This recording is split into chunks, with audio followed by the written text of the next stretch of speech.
Льюіс Кэрал. Скрозь люстэрка і што ўбачыла там Аліса.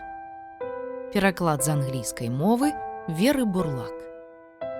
З прыветным тварыкам дзіця і вочкі прагнуць дзіва. Хай мы не разам паўжыцця і час бяжыць імкліва. Пазнай з усмешкай тыя дні ў вясёлай казачцы гульні. Даўно я чуў твой срэбны смех і бачыў ясны тварык. Каб ты ўзгадала пра мяне, я нават і не марыў. Ды слых ты не адхіліш свой ад гэтай казачкі маёй. Калісь яе мы пачалі, а летніх промня ўзянне, спакой суладны на зямлі і плёскат веславання і сёння ў памяці жывуць. Хоць кажа ўпарта час, забудь. Прыслухайся ж, пакуль вачэй слязьмі не поўніць гожых, загад пакласціся хутчэй у непрытульны ложак. Мы ж дзеці, колькі не расці, і так не любім спаць ісці. З двара мароз, сляпучы снег, віхор нясе няспынна, а тут цяпло, вясёлы смех, руды агонь каміна. У водблісках чароўных слоў ад буры знойдзеш схоў ты зноў. Калі ж пачуеш ціхі ўздых скрозь казачныя мроі, бо дзён ужо не вернеш тых, бо звяла лета тое. Хай сум растане, як у сне, і нашай казкі не кране.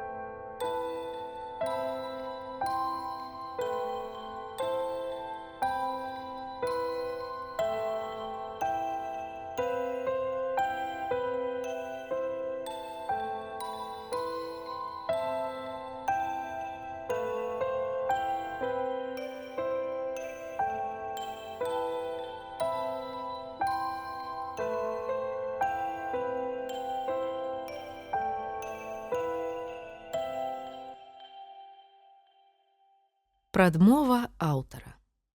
Паколькі шахматная задача, пададзеная на папярэдніх старонках, выклікала ў некаторых чытачоў пытанні, лічу неабходным патлумачыць, што партыя разгортваецца па ўсіх правілах, прынамсі, калі казаць пра рухі фігур.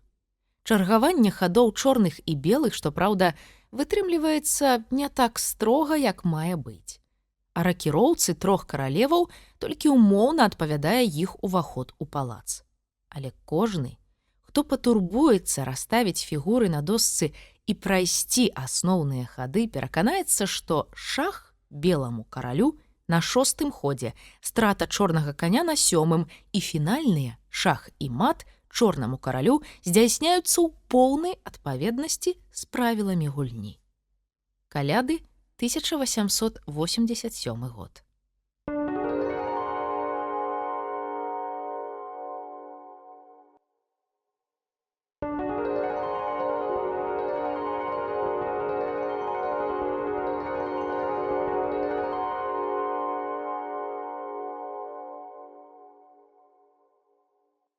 Залюстэркавы дом. Адно было відавочна. Ва ўсім вінавата чорная і толькі чорная кацяня. А белая ні пры чым. Бо ягоную пэску мама котка вылізвала ўжо чвэрці гадзіны. І яно, заўважым, цярпела гэта гераічна. І таму яно не магло мець ніякага дачынення да таго, што здарылася. Дзіна сваіх кацянят умывала так. Прытрымліваючы небаракаў за вуха адной лапкай, другой яна цёрла ўвесь тварык, пачынаючы на дзіва ад носа. І вось цяпер, як я ўжо казаў, яна шчыравала над белым кацянём, а яно ляжала спакайнюсенька і нават спрабавала мурлыкаць, бо было ўпэўненае, што ўсё гэта яму на карысць. З чорным кацянём котка ўправілася раней, і цяпер, пакуль Аліса, скруціўшыся ў кутку вялікага фатэля, нешта паўсонна мармытала сама сабе, кацяня зацята ганяла клубок воўны, які не паспела зматаць Аліса. Яно катала яго з боку ў бок, уверх і ўніз, пакуль не разбэрсала канчаткова. Цяпер на кілімчыку перад камінам высілася куча каўтуноў і вузельчыкаў, пасярод якой кацяня палявала на ўласны хвост. От якое ж гідкае малое! Думаеш, я цябе за гэта расцалую? Прамовіла Аліса, злавіла кацяня і дала яму лёгкага выспятка, каб тое зразумела, што ім незадаволеныя.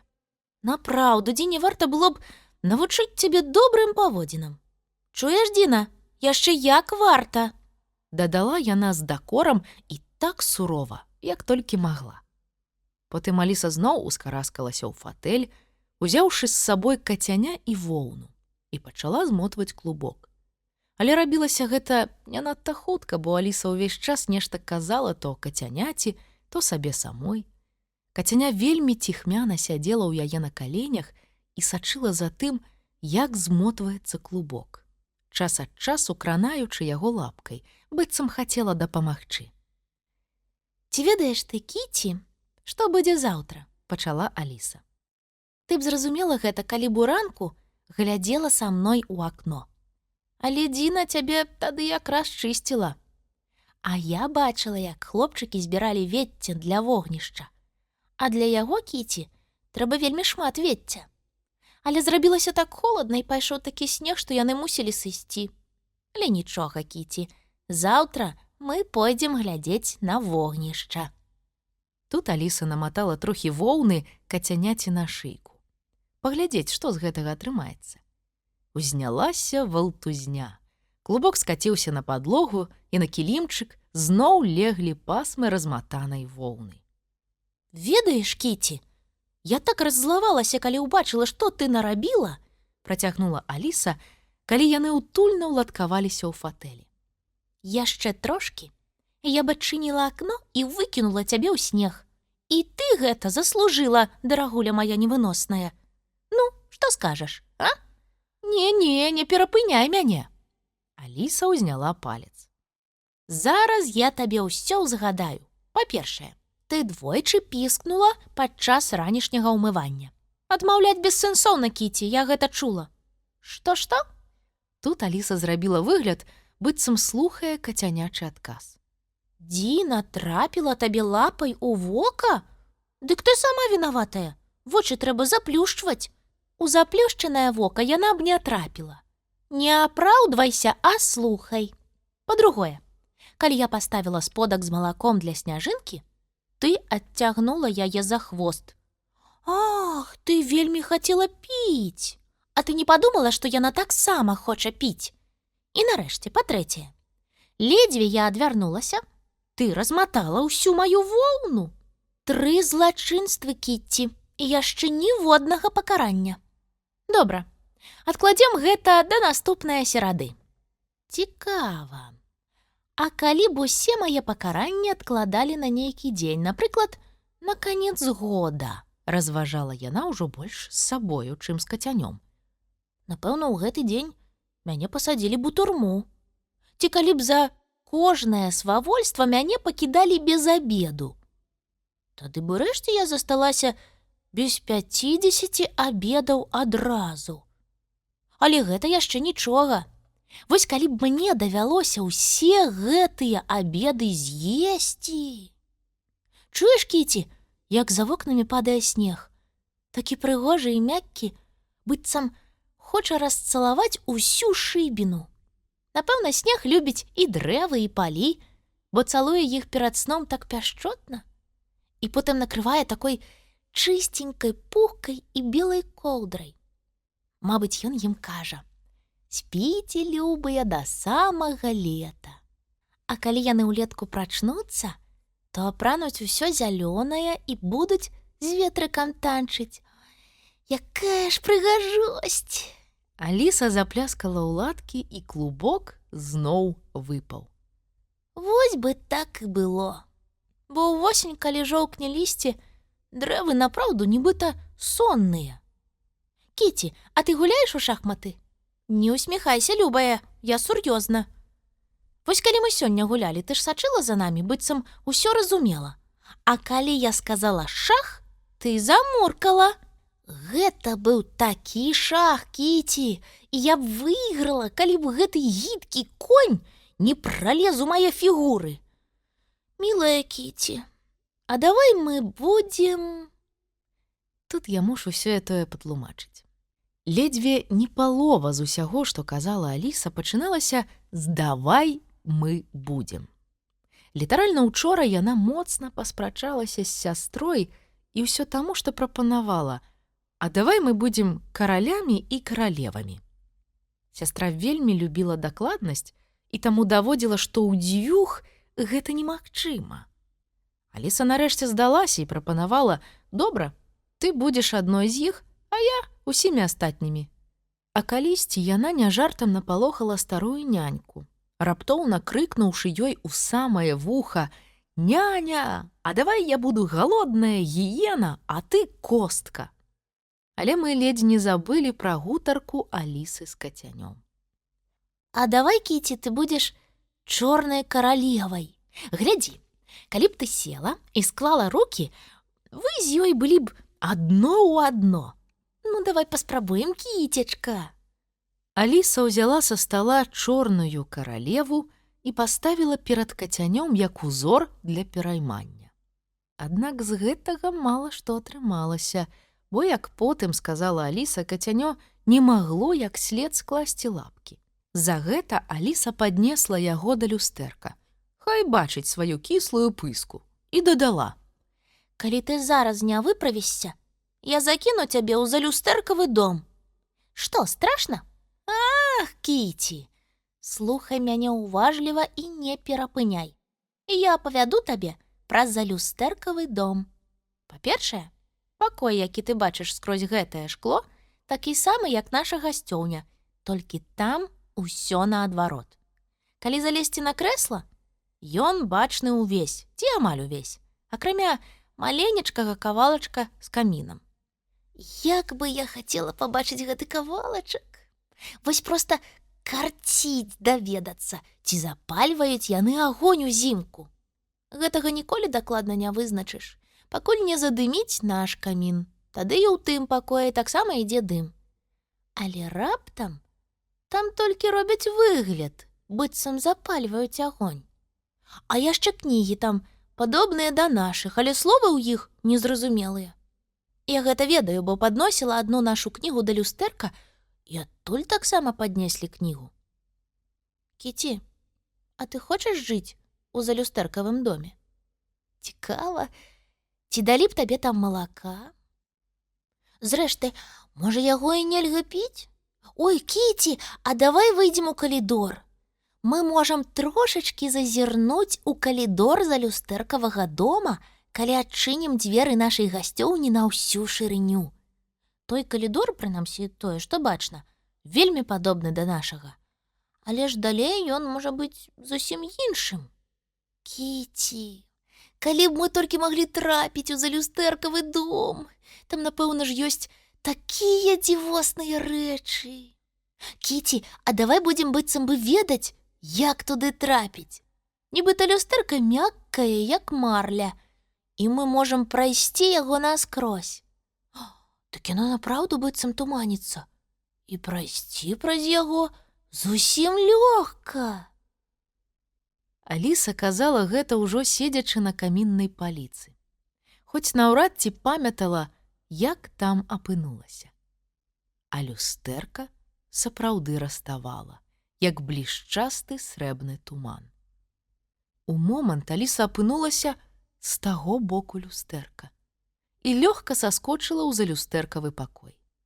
Найперш яна паглядзела, ці ёсць агонь у каміне, і з задавальненнем адзначыла, што ёсць, прычым самы сапраўдны, і гарэў ён на гэтулькі ж ярка, як і той, што застаўся па-за люстрам.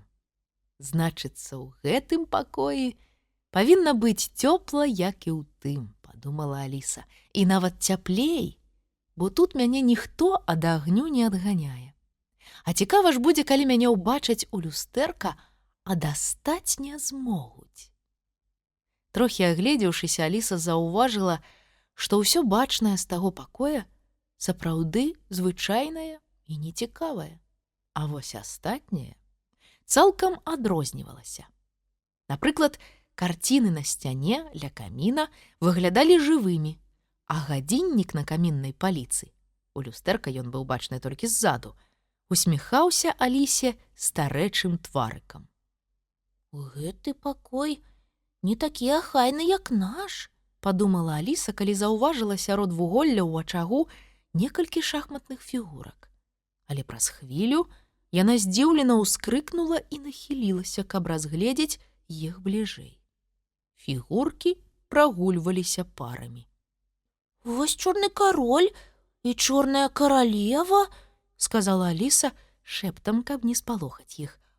а на краі шуфля сядзяць белы кароль і белая каралева. А вось дзве ладдзі ідуць за ручкі. Ой, толькі наўрад ці яны мяне чуюць. Працягвала яна і схіляла галаву ўсё ніжэй. І гатовая спрачацца, што яны мяне нават не бачаць. Я адчуваю сябе няўгледкай. Тут нешта на стале запішчала. Аліса азірнулася і якраз пабачыла, што адна з белых пешак перакулілася і брыкаецца, спрабуючы ўзняцца. Аліса зацікаўлена чакала, што будзе далей. «Гэта плача маё дзіця!» – закрычала белая каралева і ўсхапілася з месца з такім імпэтам, што адштурхнула белага караля ў кучу вуголля. «Мая дарагая Лілі, маё яснавяльможнае кацяня!» Яна пачала няўклюдна караскацца на камінныя краты. «Яснавяльможныя бздуры! Фу!» – прабурчэў кароль і пацёр свой нос, пашкоджаны падчас падзення. Ён меў права трошкі злавацца, бо з галавы да ног выкачаўся ў прыску. Аліса вельмі хацела дапамагчы. І паколькі бедная малая Лілі ўжо дакрычалася ледзьве не да сутаргаў, падхапіла каралеву і паставіла яе на стол побач з шумлівай дачушкай. Каралева агаломшана адкрыла рот і села. Ад нечаканага пералёту у яе заняло дыханне. Хвіліну-дзве яна толькі і магла, што ў поўнай цішыні прыціскаць да сябе малую Лілі. Аднак, ледзьве аддыхаўшыся, яна закрычала каралю, які з пахмурным выглядам сядзеў у прыску. «Сцеражыся вулкана!» «Якога вулкана?» – не зразумеў кароль і падазрона паглядзеў у агонь, быццам вулкан меўся быць менавіта там. «Што падкінуў мяне? Угару!» – усё яшчэ задышліва адказала каралева. «Лепш забірайся сюды, звычайным чынам, каб і цябе не падкінула!» Аліса з жалем назірала, як кароль паволі караскаецца з прута на прут, пакуль нарэшце не сказала. Гэтак ты і за паўдня не залезеш. Давай я дапамагу табе, добра? Але кароль на яе пытанне не звярнуў ніякай увагі.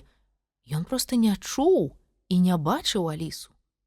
Таму яна ўзяла яго ў руку вельмі асцярожна і падняла нашмат павольней, чым каралеву, каб у яго дыхання не заняло. Але перш чым паставіць караля на стол, Аліса вырашыла трошкі пачысціць яго, бо ён быў увесь у попеле. Потым яна казала, што больш ні ў каго не бачыла такога твару, які зрабіў кароль, калі яго чысцілі, трымаючы ў паветры нябачнай рукой.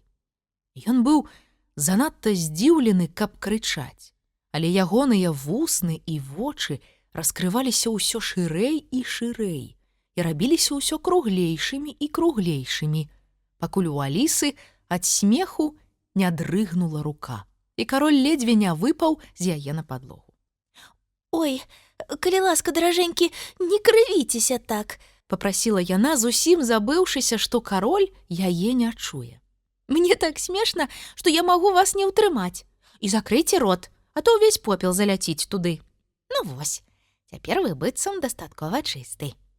Аліса прыгладзіла яму валасы і вельмі асцярожна паставіла на стол побач з каралевай.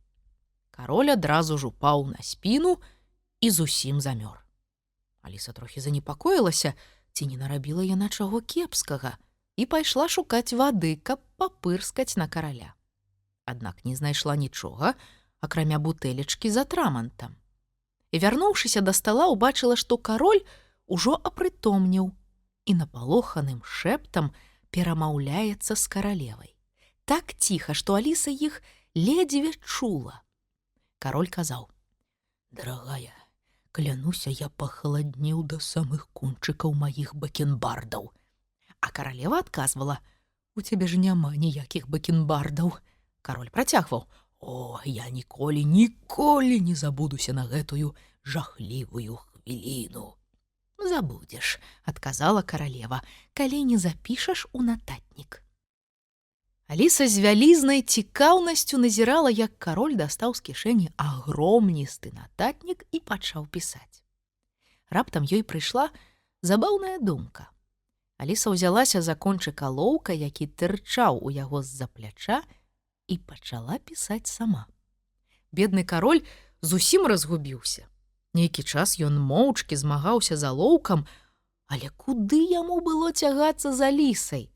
Уздыхнуўшы, ён сказаў: «Дарагая, мне вельмі патрэбны танчэйшы аловак.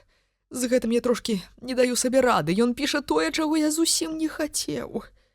«І што ж ён піша?» — спытала каралева, гледзячы ў кнігу, дзе Аліса накрэсліла: «Белы конь паўзе ўніз па качарзе. Зараз ён зваліцца». «Так, гэта ўяўна не пра твае пачуцці». Побач на стале ляжала кніга. І Аліса, паглядваючы на белага караля, пра якога яшчэ крыху турбавалася і была гатовая ў любы патрэбны момант папырскаць яго атрамантам, перагарнула некалькі старонак, каб знайсці хоць што-небудзь, што можна было прачытаць. «Бо яно ўсё на невядомай мове», — сказала яна сабе. Выглядала гэта прыкладна так: «Руя замрам, і кругжд, я і ктюлс, але лырп, і лан у, і лі здревс, анрве цал, і кубаб езмем у іленмрум, і лытах, і кнінс, і». Нейкі час Аліса сядзела ў роздуме, але хутка здагадалася: Ды гэта ж за люстэркавая кніга. І калі паднесць яе да люстэрка, усё ў ёй стане на свае месцы. І вось які верш прачытала Аліса. Мармазяур. Брылела. Слюдкія джгуркі лацверна свердзілі ў наллі, мурнелі ў мэмзе бабукі і снінкі хатылі. Бяжы ад мармазяура, сын, кіпцісты ён, і класты ён. Ён горш, чым птах дзюб-дзюб і чым жахматы гамазон. Але ў руцэ ўжо двостры меч на жудасць ворагу звінеў. Герой пад дрэвам дум-дум прэч адкінуў сум і неў. І пасярод вышэрных хмар апёк яго агністы зрок. Са свістам з лесу мармазяур вылётвае ў прыскок. І раз, і бах, і брамс! І чыкіль-жыкнуў двостры меч. Ай-ой! З варожай галавой герой кірзуе прэч. Ты мармазяура з бою ўзяў? Ідзі ж, дзіця, у мой абдым, салоўная пара, ура! Пеў бацька рады ў дым. Брылела. Слюдкія джгуркі лацверна свердзілі ў наллі, марнелі ў мэмзе бабукі і снінкі хатылі. Ну, зусім нішто сабе вершык, сказала Аліса, скончыўшы чытаць. Але зразумець яго даволі цяжка. Аліса не хацела прызнавацца нават самой сабе, што для яе гэта зусім немагчыма. У галаве быццам бы думак шмат, толькі не магу зразумець якіх. Прынамсі, нехта кагосьці забіў, гэта дакладна. Ой! Аліса раптам падскочыла. Трэба спяшацца, а то давядзецца вяртацца, і я больш нічога тут не пабачу. Пачнем з саду. Праз імгненне яна ўжо выскачыла з пакоя і пабегла ўніз па лесвіцы. Дакладней, гэта быў не бег, а, як сказала сабе Аліса, новы спосаб імклівага лесвічнага спуску. Яна датыкалася да парэнчаў толькі кончыкамі пальцаў і лёгка ляцела ўніз, нават не кранаючы прыступак нагамі. Потым яна праляцела праз вітальню і вылецела б адразу ў дзверы, калі б не ўтрымалася за вушак. А такой колькасці палёту у яе ўжо закружылася галава, і Аліса ўзрадавалася, калі зноў адчула, што можа хадзіць, як звычайна.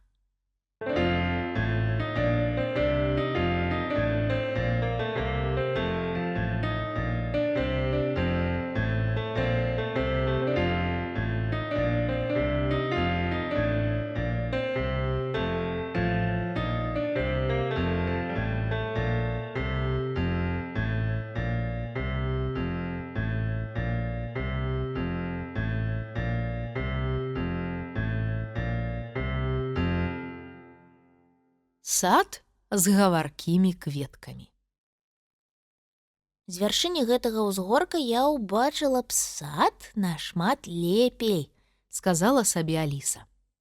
А вось і сцяжынка, вядзе якраз у той бок, ці не, зусім не ў той.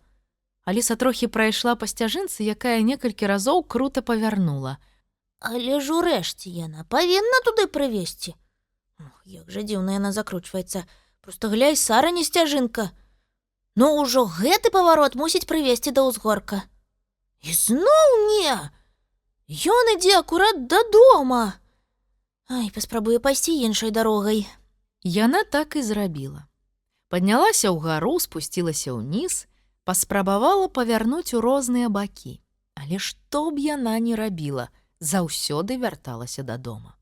А аднойчы, павярнуўшы хутчэй, чым звычайна, яна ледзьве паспела спыніцца перад самаю сцяной.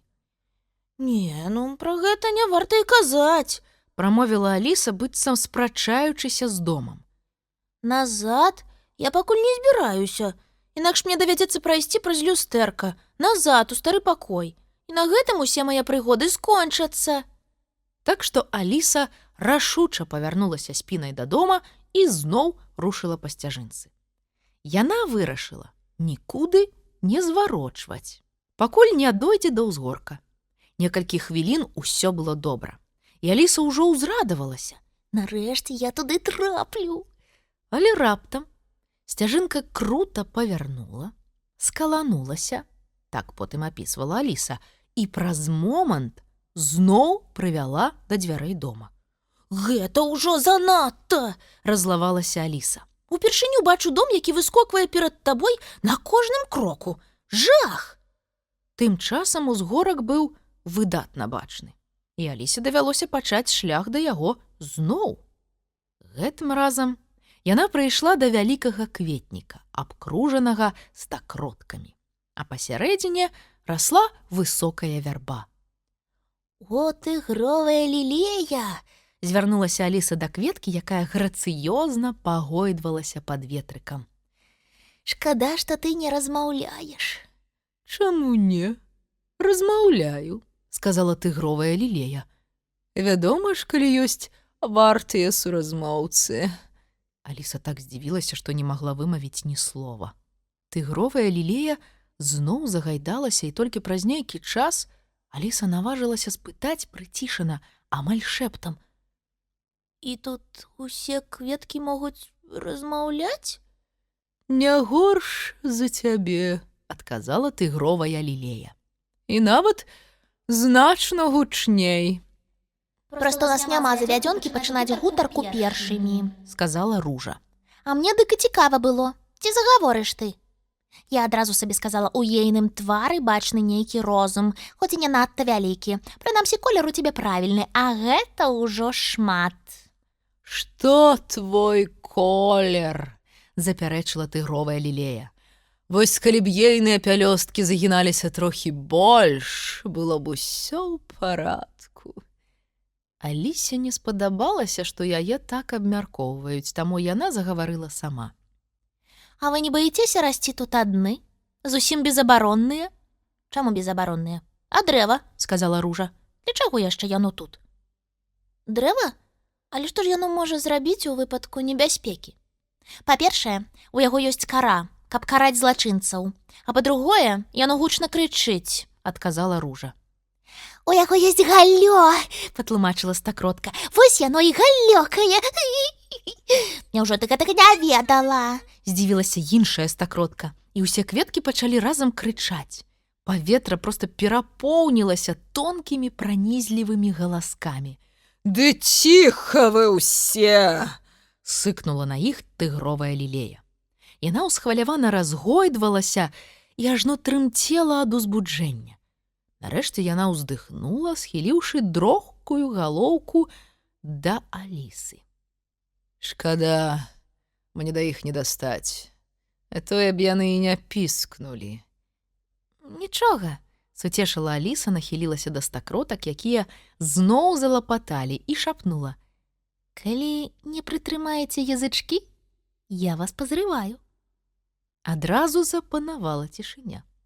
А некаторыя ружовыя стакроткі пабялелі. Так ім і трэба, сказала тыгровая лілея. Гэтыя стакроткі проста нейкае насланнё. Варта загаманіць адной, далучаецца ўся кампанія. Ад іх вушы вянуць, ды не толькі вушы. А як вы навучыліся так добра размаўляць? Спытала Аліса, спрабуючы выправіць становішча кампліментам. Я бывала ў многіх садах, але там ніводная кветка не размаўляла. Дакраніся да зямлі, Параіла тыгровая лілея. і ты зразумееш, чаму. Аліса дакранулася. Зямля вельмі цвёрдая, але пры чым тут гэта? У іншых садах зямля ў кветніках занадта мяккая, як пуховая пасцель, Сказала тыгровая лілея. таму кветкі ў іх заўсёды спяць. Гэта пераканала і ўразіла Алісу. Ніколі аб гэтым не думала, Сказала яна. А па-мойму, ты наогул ніколі не думаеш. Адказала Ружа даволі сурова. Ай, нікога тупейшага я ў жыцці не бачыла. Вымавіла фіялка так раптоўна, што Аліса падскочыла, бо дагэтуль фіялкі чуваць не было. А ты памаўчала, Прыкрыкнула тыгровая лілея. што ты ўвогуле ў жыцці бачыла, схаваеш галаву пад ліст, ты храпеш. А пра тое, што робіцца ў свеце, ведаеш не болей, чым свежы бутон. А ці ёсць у садзе людзі, апрача мяне? Спытала Аліса, палічыўшы за лепшае забыцца на заўвагу Ружы. Чаму ж не? Ёсць адна кветка, якая перасоўваецца, як ты. Адказала Ружа. Цікава, як вы гэта робіце? І ўсё табе цікава. Уставіла тыгровая лілея. Але яна пышнейшая за цябе. І яна да мяне падобная? Нецярпліва запытала Аліса, бо нечакана падумала. Недзе тут ёсць яшчэ адна дзяўчынка. Ну, яна гэткай самай неагеглай формы, Сказала Ружа. але цямнейшая і пялёсткі ў яе крацейшыя. Пялёсткі ў яе больш шчыльныя, амаль як у вяргіні, Перапыніла Ружу тыгровая лілея. а не нейкія пакамечаныя, як у цябе. Але гэта не твая віна. Ласкава дадала Ружа. Ты пачынаеш вянуць, і не дзіва, што твае пялёсткі змінаюцца. Гэтая думка была Алісе зусім не даспадобы. І каб змяніць тэму размовы, яна спытала: А яна калі-небудзь бывае тут? Я б нават сказала, што ты яе хутка ўбачыш, адказала Ружа.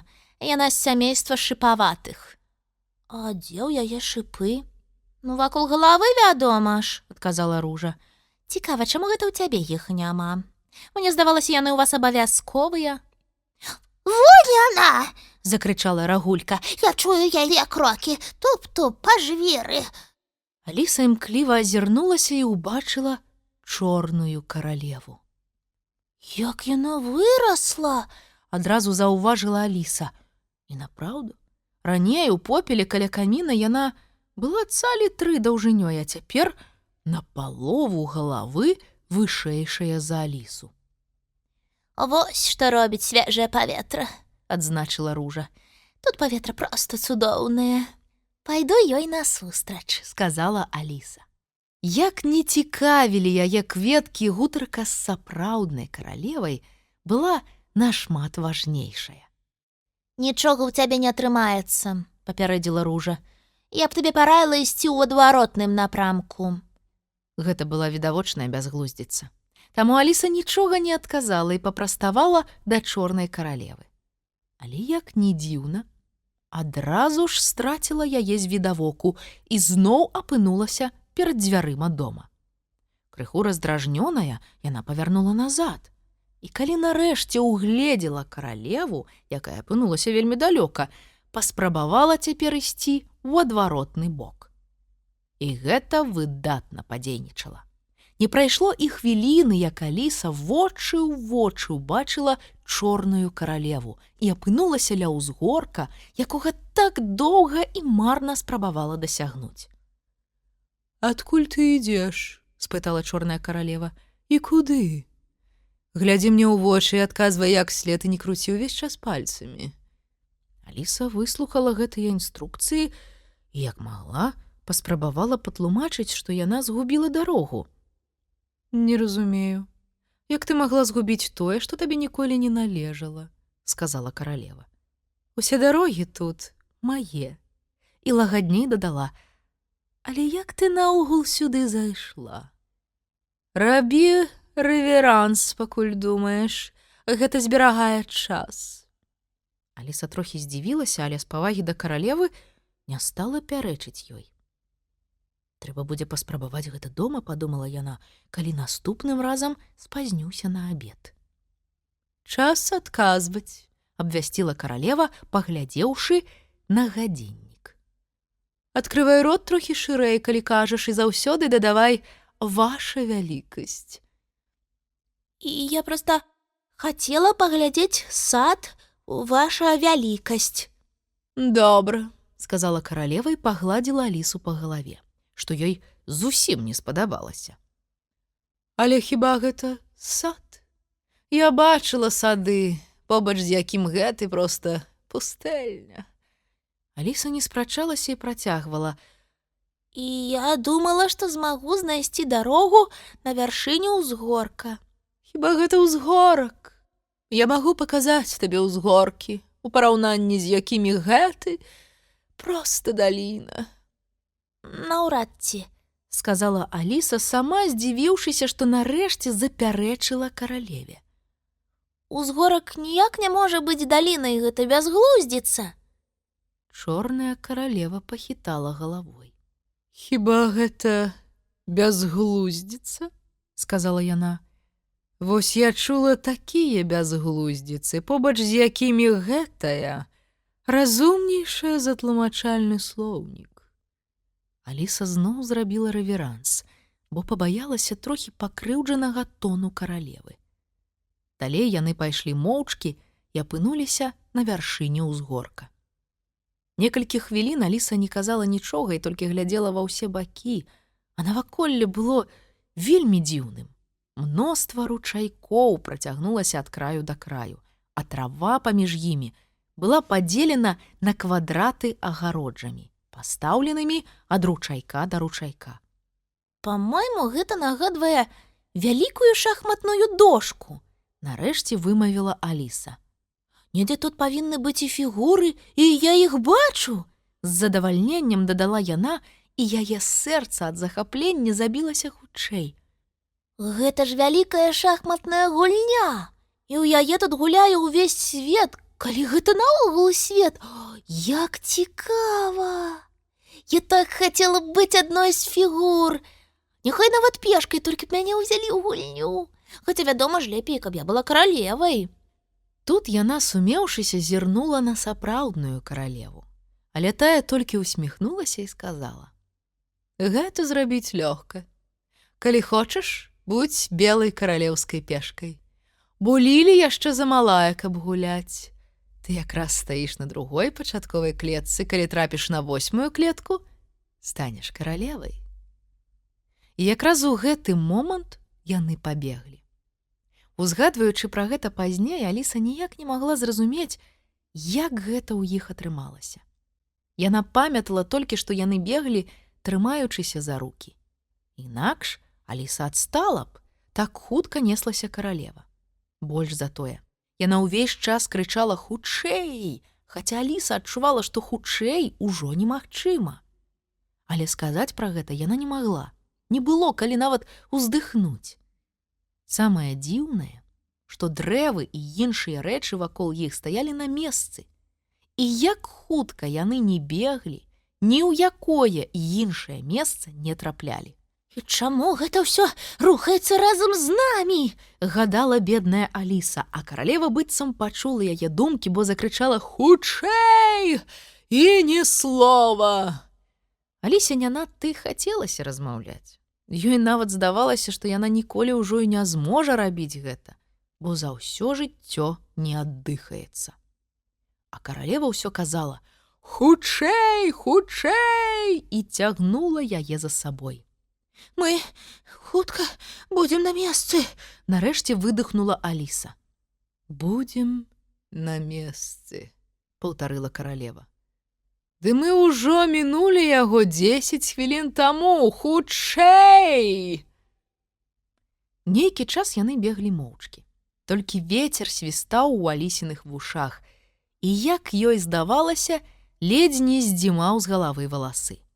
«Ужо блізка!» — крычала каралева. «Хутчэй, хутчэй!»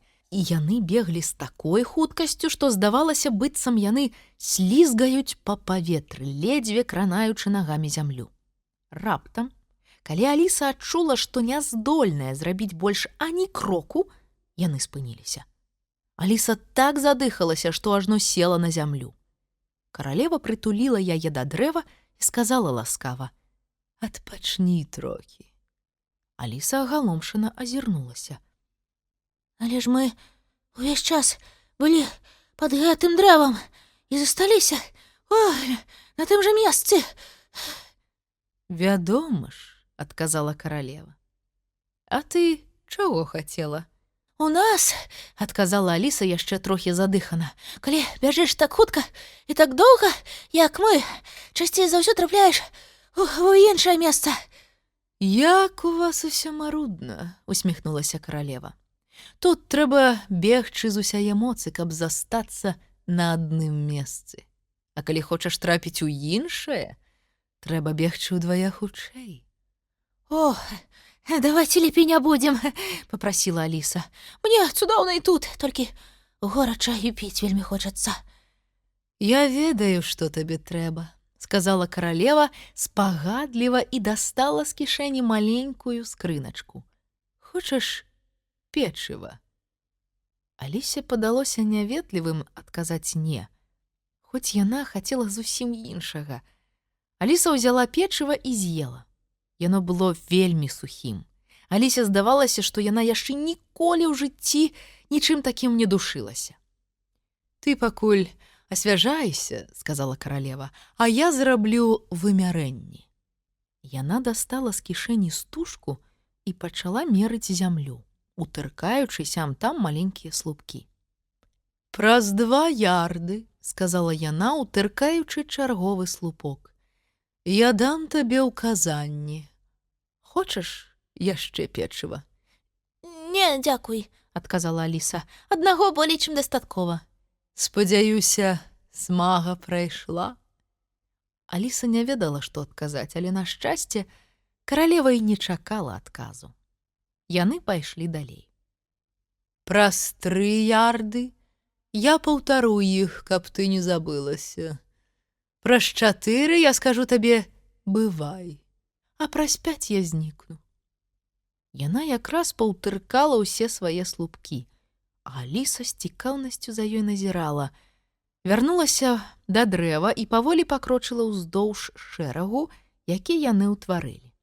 Для таго, што пазначаў 2 ярды, яна павярнулася і сказала: «Пры першым ходзе пешка можа пераскочыць праз клетку. Таму праз 3-ю клетку рухайся вельмі хутка, лепей цягніком. Ты імгненна апынешся на 4-й клетцы. Яна належыць гутата і гуляля. 5-я ў асноўным залітая вадой. На 6-й жыве жаўтун-баўтун. Ты запісваеш?» Я не ведала, што гэта патрэбна, але... Аліса запнулася. «Ты мусіла б сказаць мне, як ласкава з боку вашай вялікасці апавесці мне ўсё гэта», — упікнула каралева. «Ну, будзем лічыць, што ты гэта сказала. 7-я клетка уся зарасла лесам. Аднак хто-небудзь з рыцараў пакажа табе дарогу, а на 8-й клетцы ты станеш каралевай. мы сустрэнемся і пачнем банкетаваць і весяліцца. Аліса ўзнялася, зрабіла рэверанс і зноў села. Для наступнага слупка каралева павярнулася і сказала: «Размаўляй па-французску аб тым, пра што не можаш думаць па-ангельску. Прыхадзе, стаў ногі наскамі вонкі і памятай, хто ты такая». Гэтым разам яна не дачакалася рэверансу і шпарка пакрочыла да наступнага слупка. Каля яго павярнулася, сказала «бывай» і паспяшалася далей. Аліса не зразумела, як гэта атрымалася, але каралева, дайшоўшы да 5-га слупка, знікла. Яна ці то растала ў паветры, ці то хуценька збегла ў лес, а бегае яна вельмі хутка, падумала Аліса, ці яшчэ неяк, але яна знікла. А Аліса прыгадала, што цяпер яна пешка. І зараз трэба будзе рабіць ход.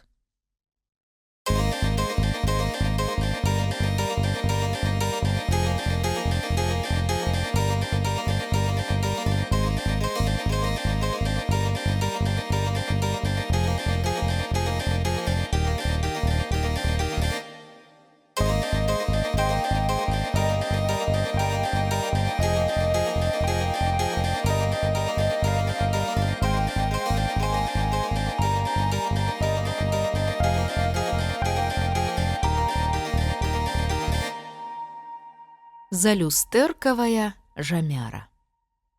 Вядома ж, найперш Алісе трэба было агледзецца ў краіне, па якой яна збіралася вандраваць. Проста як урок геаграфіі. Вырашыла яна і ўзнялася на дыбачкі, каб пабачыць як мага больш.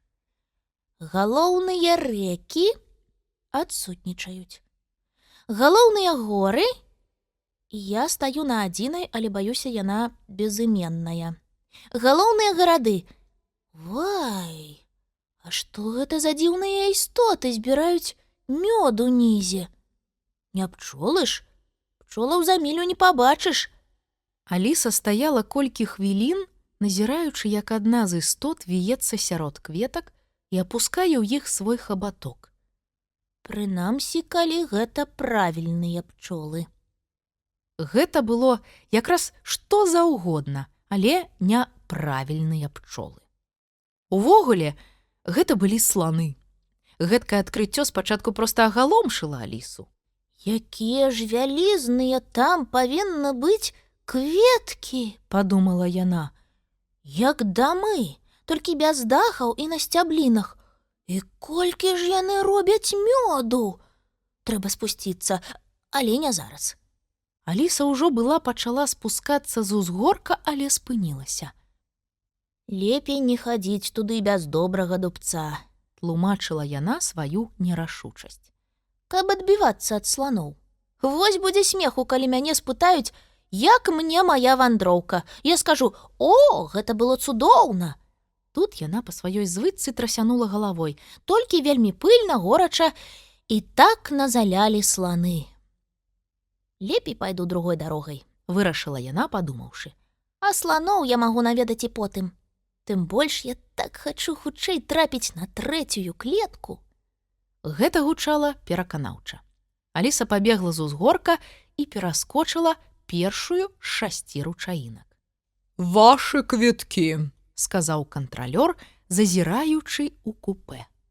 Усе адразу дасталі квіткі, амаль такога памеру, як і самі пасажыры. Ажно ў вагоне стала цесна. «А твой квіток, дзяўчынка?» — запатрабаваў кантралёр і сярдзіта паглядзеў на Алісу. І мноства галасоў, як у прыпеве песні, хорам прамовіла: «Не прымушай яго чакаць, дзяўчынка, ягоны час каштуе 1000 фунтаў за хвіліну». На жаль, у мяне няма квітка, спалохана прызналася Аліса. На маёй станцыі не было касы. І зноў хор галасоў прамовіў: «Для касы там не было месца. Зямля там каштуе 1000 фунтаў за цалю». «Не апраўдвайся», — сказаў кантралёр. «Квіток трэба было купіць у машыніста». І зноў хор галасоў падхапіў: «У чалавека, які кіруе цягніком, дым з яго паравоза каштуе 1000 фунтаў за колца». Лепей не адказваць. Падумала Аліса. Гэтым разам галасы не далучыліся, бо яна нічога не сказала. Але на дзіва яны ўсе падумалі хорам. Спадзяюся, ты разумееш, што такое думаць хорам, бо, шчыра кажучы, я не. Лепш зусім нічога не казаць. Гутарка каштуе 1000 фунтаў за слова. Далі Бог, гэтая 1000 фунтаў мне сёння прысніцца, Падумала Аліса. Кантралёр тым часам глядзеў на яе спачатку праз тэлескоп, потым праз мікраскоп, потым праз тэатральны бінокль. І нарэшце сказаў: «Ты едзеш не ў той бок». Потым зачыніў купе і сышоў. «Такая маладая асоба павінна ведаць, куды едзе», сказаў джентльмен, што сядзеў насупраць. Ён быў апрануты ў строй з белай паперы. «Нават калі яна не ведае, як яе зваць». Казёл, які сядзеў побач са спадаром у белым, заплюшчыў вочы і сказаў гучна: Яна мусіць ведаць дарогу да касы, нават калі яна не ведае альфабету. Каля казла сядзеў жук, а ўсе разам яны складалі дзіўную кампанію. І, відаць, таму, што тут была завядзёнка казаць па чарзе, ён працягнуў: Тады няхай едзе назад, як багаж. Аліса не бачыла, хто сядзеў за жуком, але голас у яго быў ахрыплы. «Перадзі...» пачаў ён, але папярхнуўся і змоўк. Як конь, Падумала Аліса, і адразу танюткі галасок над самым ейным вуху сказаў: У цябе атрымаўся б неблагі жарцік, каньяк, як конь, ці нешта падобнае. Нейкі іншы голас здалёк сказаў: «І яна яшчэ нешта кажа? Трэба будзе наляпіць на яе цэтлі крохкае, не кантактаваць». А потым далучыліся іншыя галасы. «Колькі ж народу ў гэтым вагоне», падумала Аліса. «Трэба адправіць яе па пошце, няхай толькі трымае марку. Лепей адстукаць яе тэлеграмай. Хай лепей сама стукае коламі замест цягніка». І так да бясконцасці. Але спадар, апрануты ў белую паперу, нахіліўся і прашаптаў ёй у вуха: «Не зважай на іх, мілая. Проста купляй зваротны квіток на кожным прыпынку». Але я не хачу. Нецярпліва перапыніла яго Аліса. Мне зусім не патрэбная гэтая паездка. Толькі што я была ў лесе і хачу туды зноў. Быў бы яшчэ адзін добранькі жарцік, сказаў галасок над ейным вухам. Я ў лес бы ў лес, ці нешта такое. Дайце спакою, папрасіла Аліса, марна шукаючы, адкуль зыходзіць гэты гук. Калі вам так падабаюцца жарцікі, чаму б вам не прыдумляць іх самому? Галасок цяжка ўздыхнуў. Відаць, ён быў вельмі няшчасны, і Аліса была гатова сказаць яму што-небудзь суцяшальнае. Калі б толькі ён уздыхаў па-чалавечы, падумала яна, але гэтыя ўздыхі былі такімі ціхімі, што іх нельга было б пачуць, калі б яны не гучалі над самым вухам. Ад гэтага было вельмі козытна, і Аліса забылася на няшчасці беднай істоты. Я ведаю, ты мой сябар, працягваў тым часам галасок. Дарагі стары сябар, і ты не зробіш мне зла, хоць я і жамярынка. А якая? Трохі занепакоена спытала Аліса. Больш за ўсё яна хацела ведаць, ці не кусачая, але наўпрост задаваць такое пытанне было няветліва. Як ты не пачаў галасок, але яго перапыніў пранізлівы паравозны гудок, і ўсе, у тым ліку Аліса, у трывозе паўскоквалі з месцаў. Конь, які высунуў быў галаву ў акно, спакойна паведаміў: «Мы проста павінны пераскочыць ручай». Усе быццам супакоіліся, толькі Алісу трохі бянтэжыла, што цягнікі увогуле могуць скокаць. Затое мы адразу трапляем на 4-ю клетку, суцешыла яна сябе. Праз момант вагон узняўся ў паветра, і ад страху Аліса схапілася за бліжэйшае, што трапілася пад руку. Гэта была барада казла. Але ў той самы момант барада быццам расстала, і Аліса апынулася пад дрэвам. А камар, бо гэта ён гутарыў з Алісай у цягніку, уладкаваўся на галінцы над ейнай галавой і абмахваў яе крыламі. Гэта з пэўнасцю быў вельмі вялікі камар. Ростам з добрае кураня, Падумала Аліса, але яны ўжо так даўно гутарылі, што яна не спалохалася. Дык ты наогул не любіш жамяру. Спытаў камар так спакойна, быццам нічога не адбылося. Чаму ж? Калі яна ўмее размаўляць, люблю, Сказала Аліса. але там, адкуль я прыйшла, ніхто з іх не размаўляе. А з якой жамярыцай ты водзіш знаёмства? Пацікавіўся камар. Я наогул з ёй не ваджуся. Яна ў нас водзіцца сама па сабе, Адказала Аліса. бо я яе баюся, прынамсі буйную.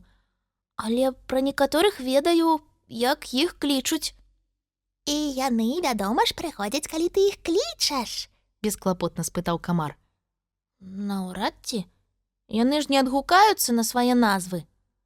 А якая ім тады ад іх карысць? Ім, я думаю, ніякай, адказала Аліса. А вось людзям відавочная. А інакш на што наогул рэчам назвы? Не ведаю, сказаў камар.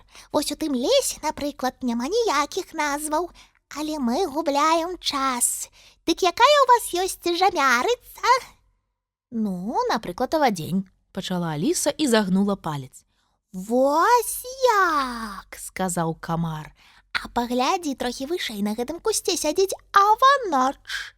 Яна чорная, ўся ў зорачках, спявае калыханкі і засынае з першымі промнямі сонца. А чым яна жывіцца? Спытала ўражаная Аліса. Снатворным, Адказаў камар. Аліса цікаўна зірнула на аваноч і заўважыла, што тая вельмі задаволена ўсміхаецца. Пэўна, бачыць надта добры сон. Аліса зірнула на камара і працягнула. Ёсць яшчэ зялёная муха. Паглядзі на галінку якраз над табой, Прапанаваў камар. там сядзіць зялёная сёмуха. Яе тулаўка нагадвае русалчын хвосцік, крылцы зроблены з бярозавага лісця, а галава — малая царкоўная свечачка. А чым яна жывіцца? Спытала Аліса, як і ў мінулы раз. Велікоднымі кулічамі з півам, Адказаў камар. а гняздо робіць у дзявочых вянках. А яшчэ ў нас ёсць пчала. Працягнула Аліса, пасля чаго зноў зірнула на жамярынку са свечкай замест галавы і падумала. Цікава. А можа, малыя кузуркі так любяць ляцець на агонь, бо хочуць ператварыцца ў зялёных сёмухаў? Паглядзі пад ногі, Сказаў камар. Аліса спалохана адскочыла. і ты заўважыш пчалатку. Ейная тулаўка са смятаны, крылцы з тонкіх блінцоў, а галоўка з мёду. І чым жа яна жывіцца? Слабой гарбатай з малаком. Аліса падумала, што тут могуць узнікнуць цяжкасці. А калі яна не знойдзе слабой гарбаты з малаком? Тады яна, вядома ж, памрэ. Але гэта павінна здарацца вельмі часта, Заклапочана заўважыла Аліса. Так здараецца заўсёды, Адказаў камар. Аліса на хвіліну задумалася. Камар тым часам забаўляўся, кружляючы вакол яе галавы.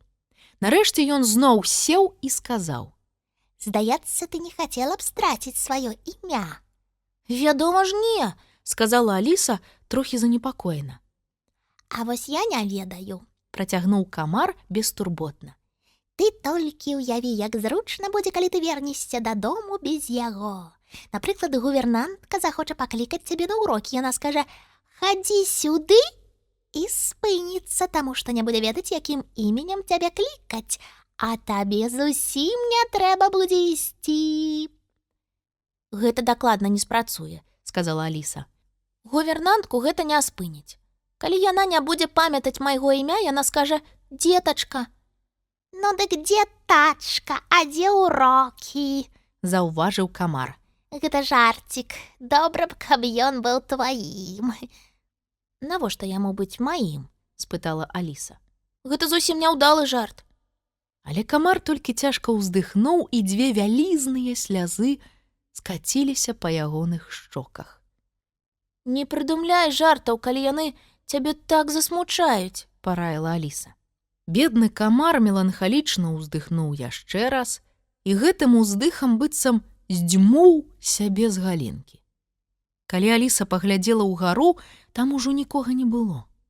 Доўга седзячы на адным месцы, яна крыху змерзла, таму вырашыла ўстаць і пайсці. Вельмі хутка яна апынулася ў адкрытым полі, за якім цямнеў лес. Ён здаваўся нашмат цямнейшым за папярэдні. Аліса трохі павагалася, ці ісці туды, але ў наступны момант наважылася. бо назад я дакладна не пайду, Падумала яна. А іншага шляху да 8 клеткі не было. Гэта, напэўна, той самы цёмны лес, дзе ўсё безыменнае, Вырашыла Аліса. Што ж зробіцца з маім іменем, калі я туды ўвайду? Не хацелася б зусім страціць яго, усё адно потым мне прыдумаюць іншае, і гэта з пэўнасцю будзе нешта жахлівае. Але забаўна будзе, калі хтосьці маё старое імя падбярэ. І я буду шукаць яго, як згубленага сабаку па абвестках. Адгукаецца на імя Рэк, носіць медны аброжак. Або называць усіх сустрэчных Алісамі, раптам нехто адгукнецца. А калі яны не дурні, то, напэўна, не адгукнуцца. Так яна ішла і разважала, пакуль не дайшла да лесу, які быў цяністым і прахалодным. Тут, прынамсі, утульней, Сказала Аліса і ўвайшла пад зацень дрэваў. там было так горача, што цяпер прыемна трапіць ва што? Працягнула яна, здзіўляючыся, што не можа ўзгадаць слова. Я маю на ўвазе трапіць пад гэта. Карацей, Яна паклала руку на камель. як жа яно называецца? Павінна ж яно мець назву, ці не?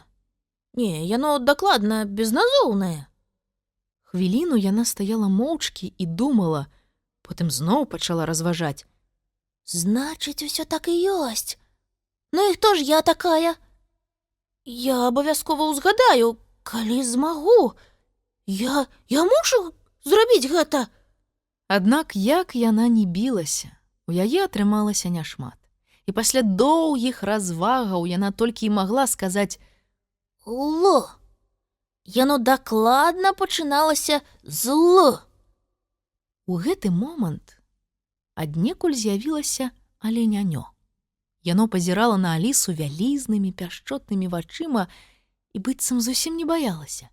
Косю, Косю, Паклікала Аліса і выцягнула руку, каб пагладзіць аленянё.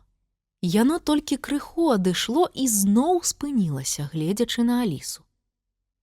як ты называешся? Нарэшце спытала аленянё. У яго быў такі мяккі, прыемны голас. Хацела б я ведаць, Падумала бедная Аліса і сумна прамовіла. пакуль ніяк. Падумай яшчэ, Сказала аленянё. такога не можа быць. Аліса падумала, але нічога не прыгадалася. Скажы мне, калі ласка, а як завесся ты? Папрасіла яна сарамліва. Мабыць, гэта мне дапаможа. Скажу крыху пазней, Адказала аленянё. тут я не ўзгадаю. Аліса лагодна абняла мяккую шыю аленяняці, і яны разам пайшлі па лесе. Нарэшце яны выйшлі на іншую паляну. Тут аленянё раптоўна падскочыла ў паветра і вырвалася з Алісіных рук. Я аленянё, Радасна выгукнула яно. а ты чалавечае дзіця. У яго прыгожых вачах раптоўна бліснуў страх. І яно штосілы кінулася прэч. Аліса глядзела яму наўздагон і ледзь не плакала. Крыўдна было раптам страціць такога мілага спадарожніка. Затое цяпер я зноў ведаю маё імя, Сказала яна. гэта ўжо нешта. Аліса. Аліса. Гэтага я ніколі не забуду. А вось і паказальнікі. Куды ж цяпер ісці? На гэта адказаць было няцяжка, бо перад Алісай была толькі адна дарога, а паказальнікаў на ёй ажно 2. Пачакаем да раздарожжа. Вырашыла Аліса. Можа, там яны пакажуць у розныя бакі. Але нічога такога не адбылося. Аліса ішла ўсё далей і далей, але нават там, дзе дарога раздвойвалася, абодва паказальнікі былі павернуты ў адзін бок. На адным было напісана «Да дома Гутата», а на другім «Да дома Гуляля». Іду ў заклад, што яны жывуць разам, сказала нарэшце Аліса. Як гэта я раней не падумала. Але там я не затрымаюся, толькі павітаю іх і спытаю, як выбрацца з лесу. Толькі паспець да 8 клеткі, пакуль не сцямнела. Так яна ішла і разважала сама з сабой, пакуль, павярнуўшы за круты рог, не наляцела на 2 маленькіх таўстуноў. Гэта адбылося так раптоўна, што яна нават не здолела зрабіць крок назад. Таму яна зрабіла крок наперад і спынілася каля.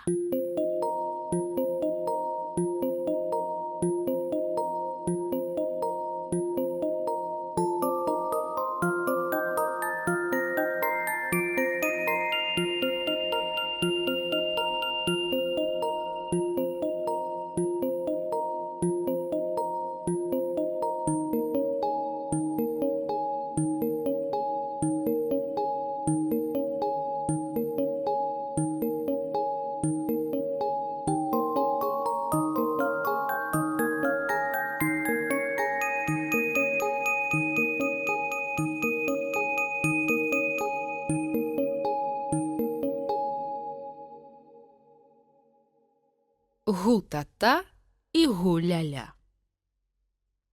Яны стаялі пад дрэвам, абняўшыся. І Аліса адразу ж зразумела, хто з іх хто.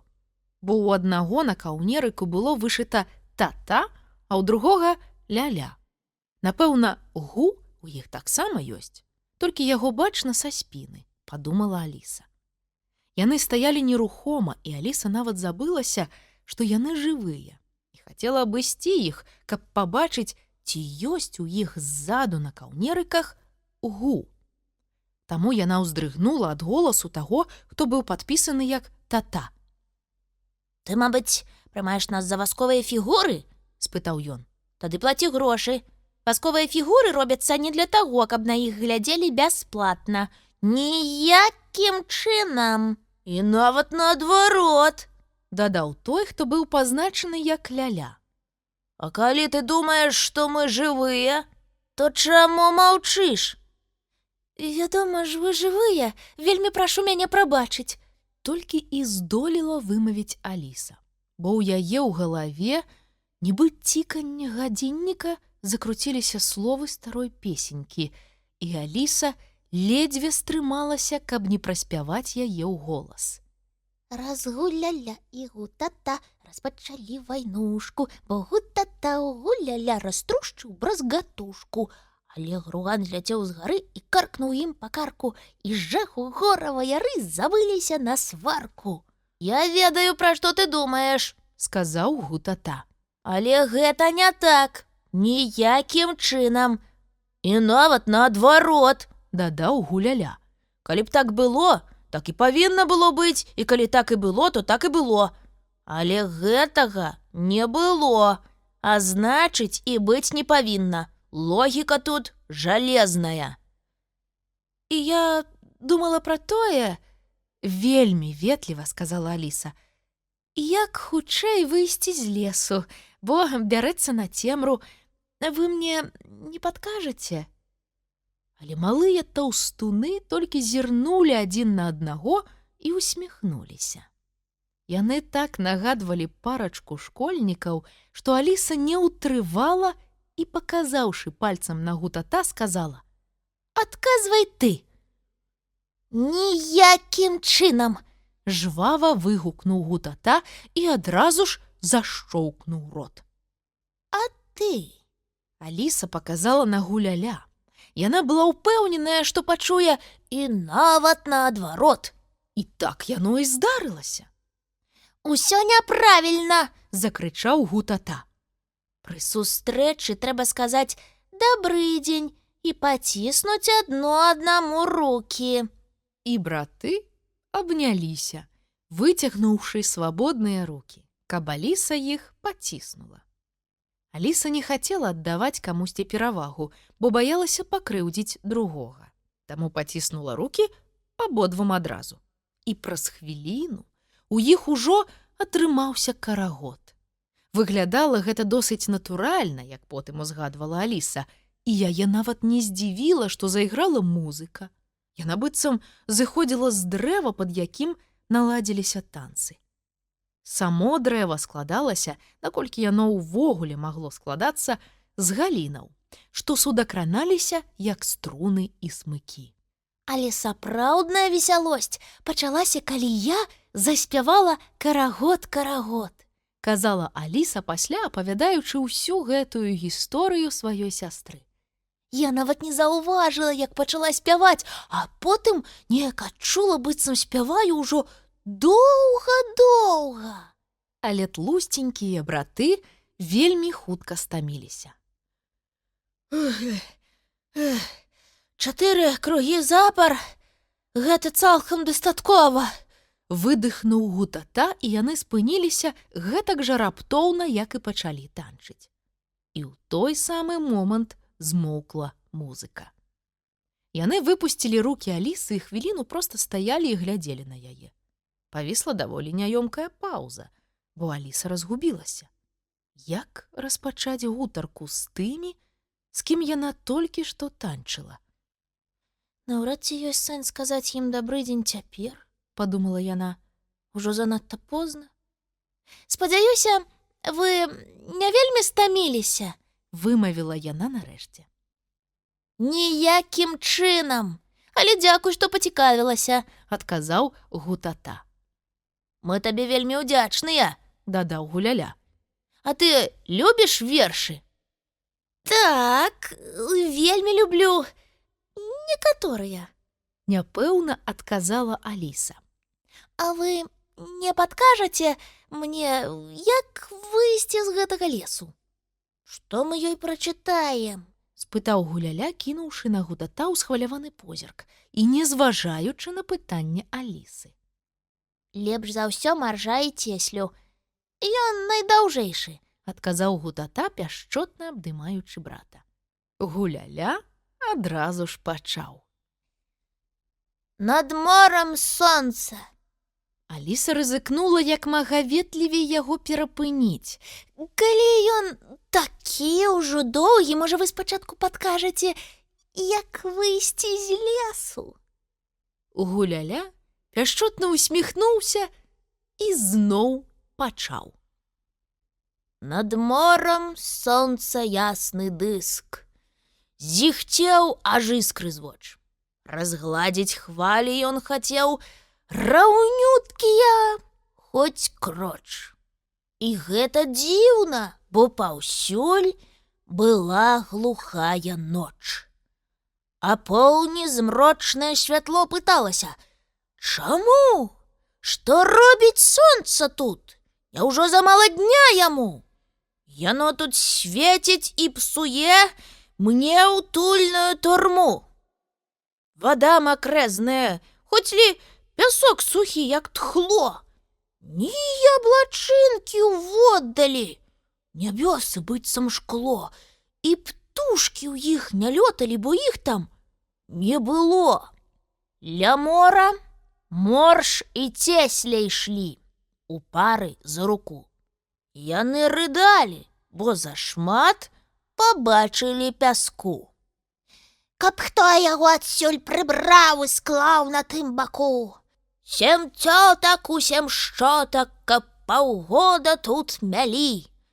Прамовіў морж, то лепш ці горш тут вымесці б змаглі. Наўрад ці, цесля адказаў, і слёзы паплылі.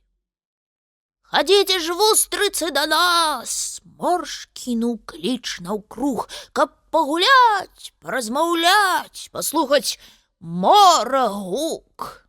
Ды падыходзьце ўчатырох, на больш не хапіць рук. Старая вустрыца на іх глядзіць, але маўчыць. Схавала ў домік галаву, нібы над ёй ім жыць. Не выйдзе з доміка яна, няйначай хоча жыць. Ды ўжо грамадка маладых бяжыць у чатырох, у новых модных паліто, бліскучых чабатках, і гэта дзіўна, бо яны зусім не маюць ног. Яшчэ чацвёрка іх сяброў у спінкі іх таўчэ. Наўрад ці спыніш іх наплыў. Яшчэ. Караскаюцца на зямлю, ледзь хваля адцячэ. Морж з Цеслем павялі атрад. І з мілю ён ішоў. Спыніліся каля скалы, прыдатнай для прамоў. І вустрыцы паўсталі ў круг, чакаюць іхных слоў. «Нарэшце час!» – прамовіў Морж. «Прыйшоў, і мы прыйшлі, каб зведаць, чым ёсць кроў, свякроў, капуста і каралі, чым можна мору скіпяціць і ўзняць свінню з зямлі». «Чакайце, дайце адпачыць!» Ад вустрыц крык не ціх. «Нам цяжка даўся гэты бег, між нас няма худых». «Чакаем!» – Цеслі адказаў і чуў удзячны ўздых. «Што трэба нам? То хлеба корж!» – азваўся раптам Морж. «Нам перац, воцат і алей зусім не зробяць горш. Сяброўкі вустрыцы, а вас усіх чакае боршч». «Але ж не з нас!» – крычаць яны, сіняючы ледзь-ледзь. «Мы ж з вамі абышлі ўвесь свет. Ой, як не звар'яцець!» «Цудоўны вечар!» – Морж сказаў. «Прыемна паглядзець. І вы такія малайцы, так добра, што прыйшлі». А Цесля кажа: «Дай яшчэ і лепей пасалі. Ты ж не сляпы, таму глядзі, што робіш і калі». «Ці ветліва?» – вагаўся Морж. «Падманваць іх, заўваж. Яны ж спяшаліся сюды, нібыта на кірмаш». Ды Цесля толькі і сказаў: «Ты масла лепш размаш». «Як шмат ён есць!» – заплакаў Морж. «Ён так з сябе заб'е!» Тым часам з вустрыц адабраў буйнейшых для сябе, насоўкай кроплі на вачах падцёршы і на лбе. «О, вустрыцы!» – сказаў Цясляр. «Гуляць вялі мы вас, ды ці не час ісці дамоў?» Ні водгуку ў адказ. Чаму дзівіцца тут? Усіх пад'елі іх якраз. «Мне больш спадабаўся Морж», – сказала Аліса. «Бо яму ўсё ж было трохі шкада бедных вустрыц». «Але ён з'еў іх больш, чым Цесля», – запярэчыў Гуляля.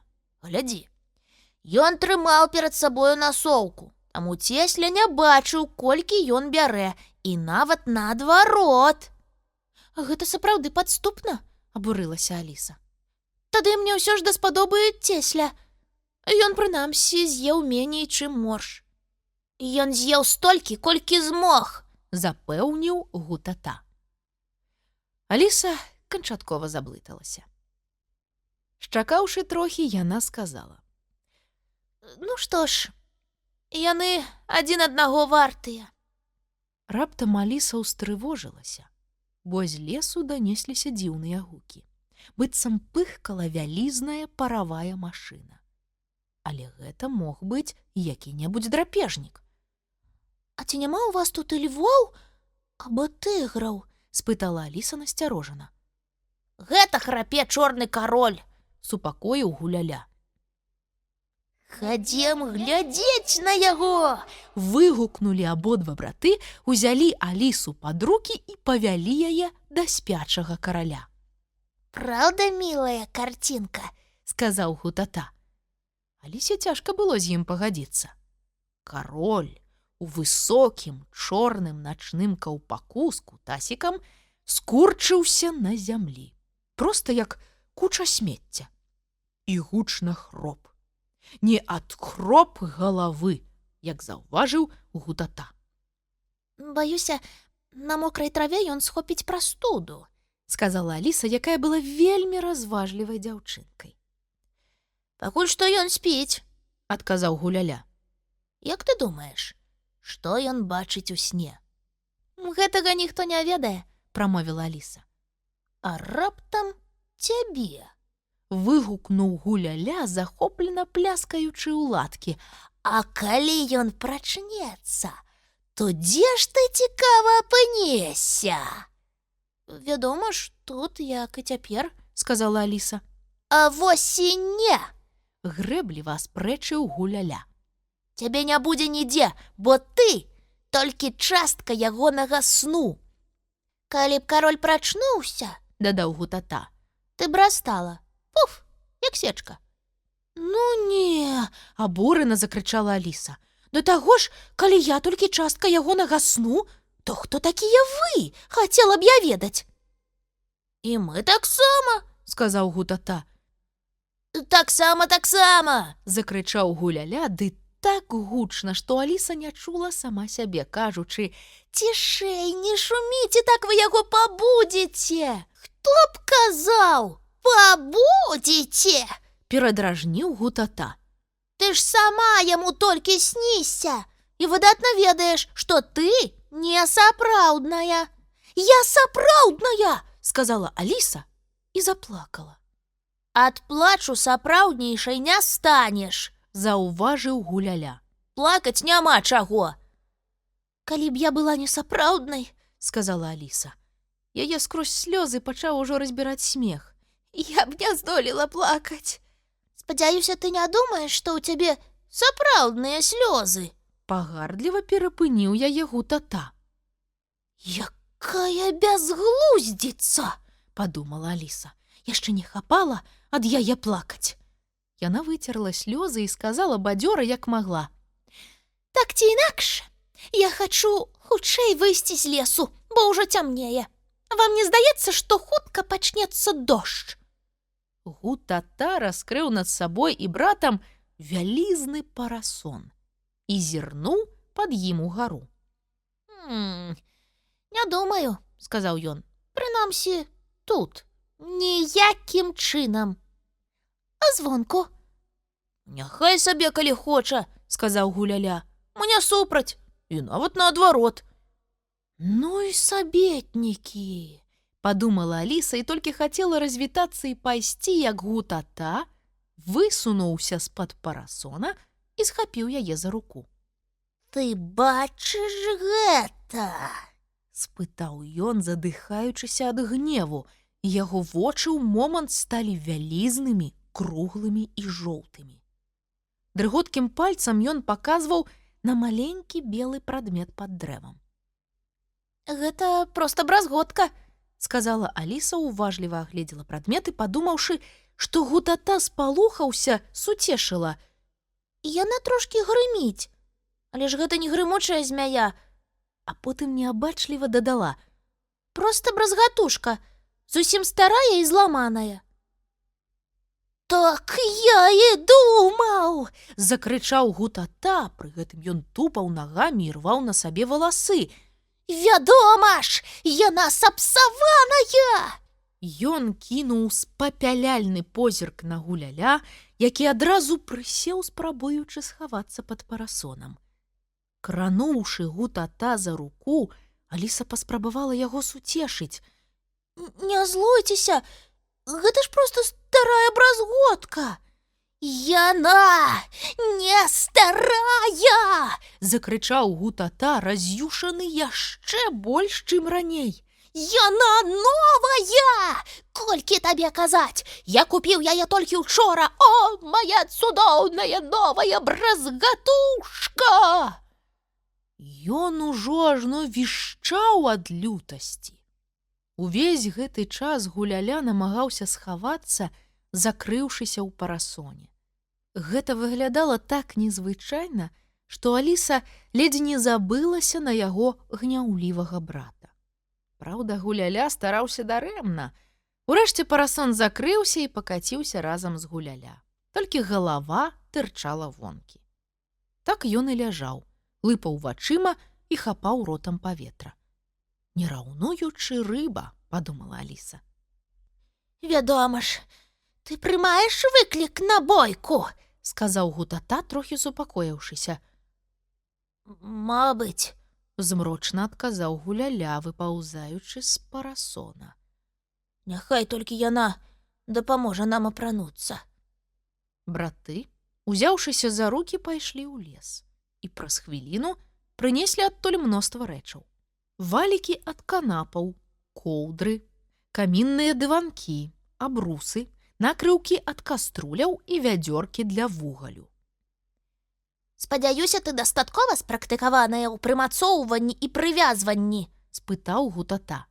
Кожная з гэтых рэчаў мусіць пратрымацца на нас усю бойку. Аліса потым казала, што ніколі ў жыцці сваім не бачыла такой мітусні. Яны спяшаліся як на пажар, а рэчаў была процьма. І задалі ж яны клопату Алісе. Тое прывяжы, гэта прышпілі. Урэшце яны ператворацца ў вузлы са старымі анучамі. Падумала Аліса, прымацоўваючы валік да шыі Гуляля. Як ён сказаў, каб не страціць галаву. Ведаеш, Дадаў ён важна. найгоршая рэч, якая можа здарыцца ў бойцы з чалавекам, гэта страта галавы. Аліса гучна засмяялася, але зрабіла выгляд, што закашлялася, бо не хацела пакрыўдзіць братоў. Я вельмі бледны, Спытаў Гутата, падыходзячы, каб надзець шлем. Ён называў гэта шлемам, але хутчэй гэта была каструля. Ну, хіба трошкі, мякка адказала Аліса. Звычайна я вельмі смелы, Працягваў ён ціха. Проста сёння ў мяне баліць галава. А ў мяне зуб! Закрычаў Гуляля, які пачуў гэтае прызнанне. Мне значна горш, чым табе. Дык, можа, лепей не біцца сёння? Спытала Аліса. Яна толькі і шукала нагоды памірыць іх. Мы павінны пабіцца хоць трохі, але я не супраці больш, Сказаў Гутата. Якая гадзіна? Гуляля дастаў гадзіннік і паведаміў. 4:45. Давай паб'емся да 6, а потым павячэраем, Прапанаваў Гутата. Добра, Даволі сумна пагадзіўся Гуляля. А яна няхай глядзіць. Толькі лепей не падыходзь занадта блізка, я звычайна змятаю ўсё, што бачу, калі сапраўды раз'ятруся. А я ўсё да чаго дацягнуся, Закрычаў Гутата. нават калі я гэтага не бачу. Значыць, ты часта трапляеш па дрэвах? Засмяялася Аліса. Гутата паглядзеў наўкола і задаволена ўсміхнуўся. Не думаю, Сказаў ён.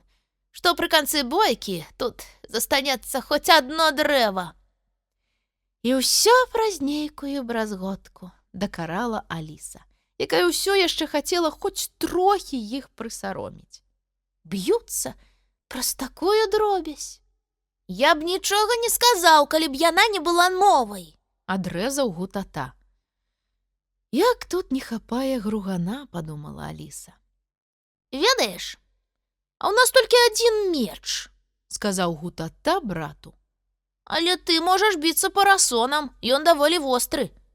Давай пачынаць, а то робіцца цёмна. І чым далей, тым цямней, Пагадзіўся Гуляля. Пацямнела раптоўна. Аліса нават вырашыла, што на іх ідзе бура. Якая вялізная чорная хмара, здзівілася яна, і як хутка набліжаецца, да яшчэ і з крыламі. Гэта груган! Завішчаў спалоханы Гутата, і абодва задалі лататы. Толькі пяткі замільгалі. Аліса адбегла ў лес і спынілася пад вялікім дрэвам. Тут ён мяне ні за што не знойдзе, Падумала яна. Ён завялікі, між дрэваў не праціснецца.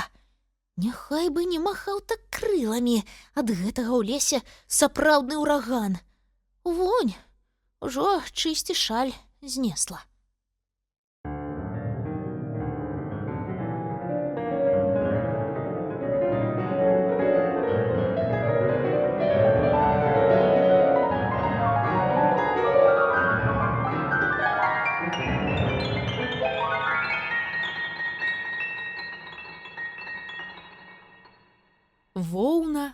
вада. Сказаўшы гэта, Аліса злавіла шаль і стала шукаць яго гаспадыню. І тут жа ўбачыла белую каралеву, якая на злом галавы бегла праз лес, размахваючы рукамі, нібы крыламі. Аліса з самым прыязным выглядам пайшла насустрач. «Я так рада, што вас напаткала!» — ветліва сказала яна і дапамагла каралеве абгарнуцца шалем. Белая каралева спалохана і бездапаможна зірнула на яе, усё мармычучы сабе пад нос нешта кшталту «ведзьме дзячная». Аліса зразумела, што калі паміж імі ўвогуле магчымая гаворка, то распачаць яе давядзецца ёй самой. Таму яна прамовіла даволі нерашуча. «Маю спадзяванне, вы белая каралева?» «Ты называеш гэта адзяваннем?» — перапытала белая каралева. «Дык, па-мойму, гэта робіцца зусім інакш». Аліса не хацела пачынаць гутарку са спрэчкі, таму яна ласкава усміхнулася і сказала: «Ваша вялікасць, вы толькі падкажыце мне, як трэба, і я пастараюся зрабіць усё як найлепей». «Я наогул не хачу, каб ты гэта рабіла», — прастагнала бедная каралева. «Я сама займаюся адзяваннем ужо не меней за 2 гадзіны». Аліса падумала. Лепей бы нехта ёй сапраўды дапамог. Каралева выглядала вельмі неахайнай, усё на ёй было перакручана, і адусюль тырчалі нейкія шпількі. «Дазвольце, я трохі папраўлю шаль», — дадала яна ў голас. «Не ведаю нават, што з гэтым шалем», — амаль праплакала каралева.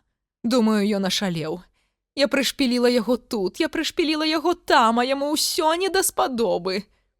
«Я не змагу зрабіць раўней, бо вы прышпілілі яго ўвесь на адзін бок», — сказала Аліса, клапатліва накрываючы каралеву шалем. «І, мілы Божа, што з вашымі валасамі?» «Шчотка ў іх заблыталася», — уздыхнула каралева. «А грабеньчык я учора згубіла». Аліса асцярожна вызваліла шчотку і пастаралася прывесці прычоску каралевы ў парадак. «Ну вось, цяпер нашмат лепей», — сказала яна, перакалоўшы большую частку шпілек. «Але вам неабходная пакаёўка». «О, я з задавальненнем возьму цябе», — сказала каралева. «2 пенсы штопятніцы і джэм у іншыя дні». Аліса ледзь утрымалася ад смеху і адказала: «Я зусім не прасіла, каб вы наймалі мяне, і мне зусім не хочацца джэму». «Джэм вельмі добры», — заўважыла каралева. «Ну, прынамсі, сёння я яго не хачу». «А сёння ты б яго і не атрымала, нават калі б хацела», — сказала каралева. «Зазвычай джэм даецца заўтра або учора, але сёння ніколі».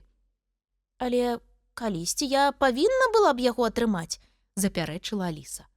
«Ніколі», — адказала каралева, «бо гэты джэм у іншыя дні, а сёння гэта, вядома ж, не іншы дзень».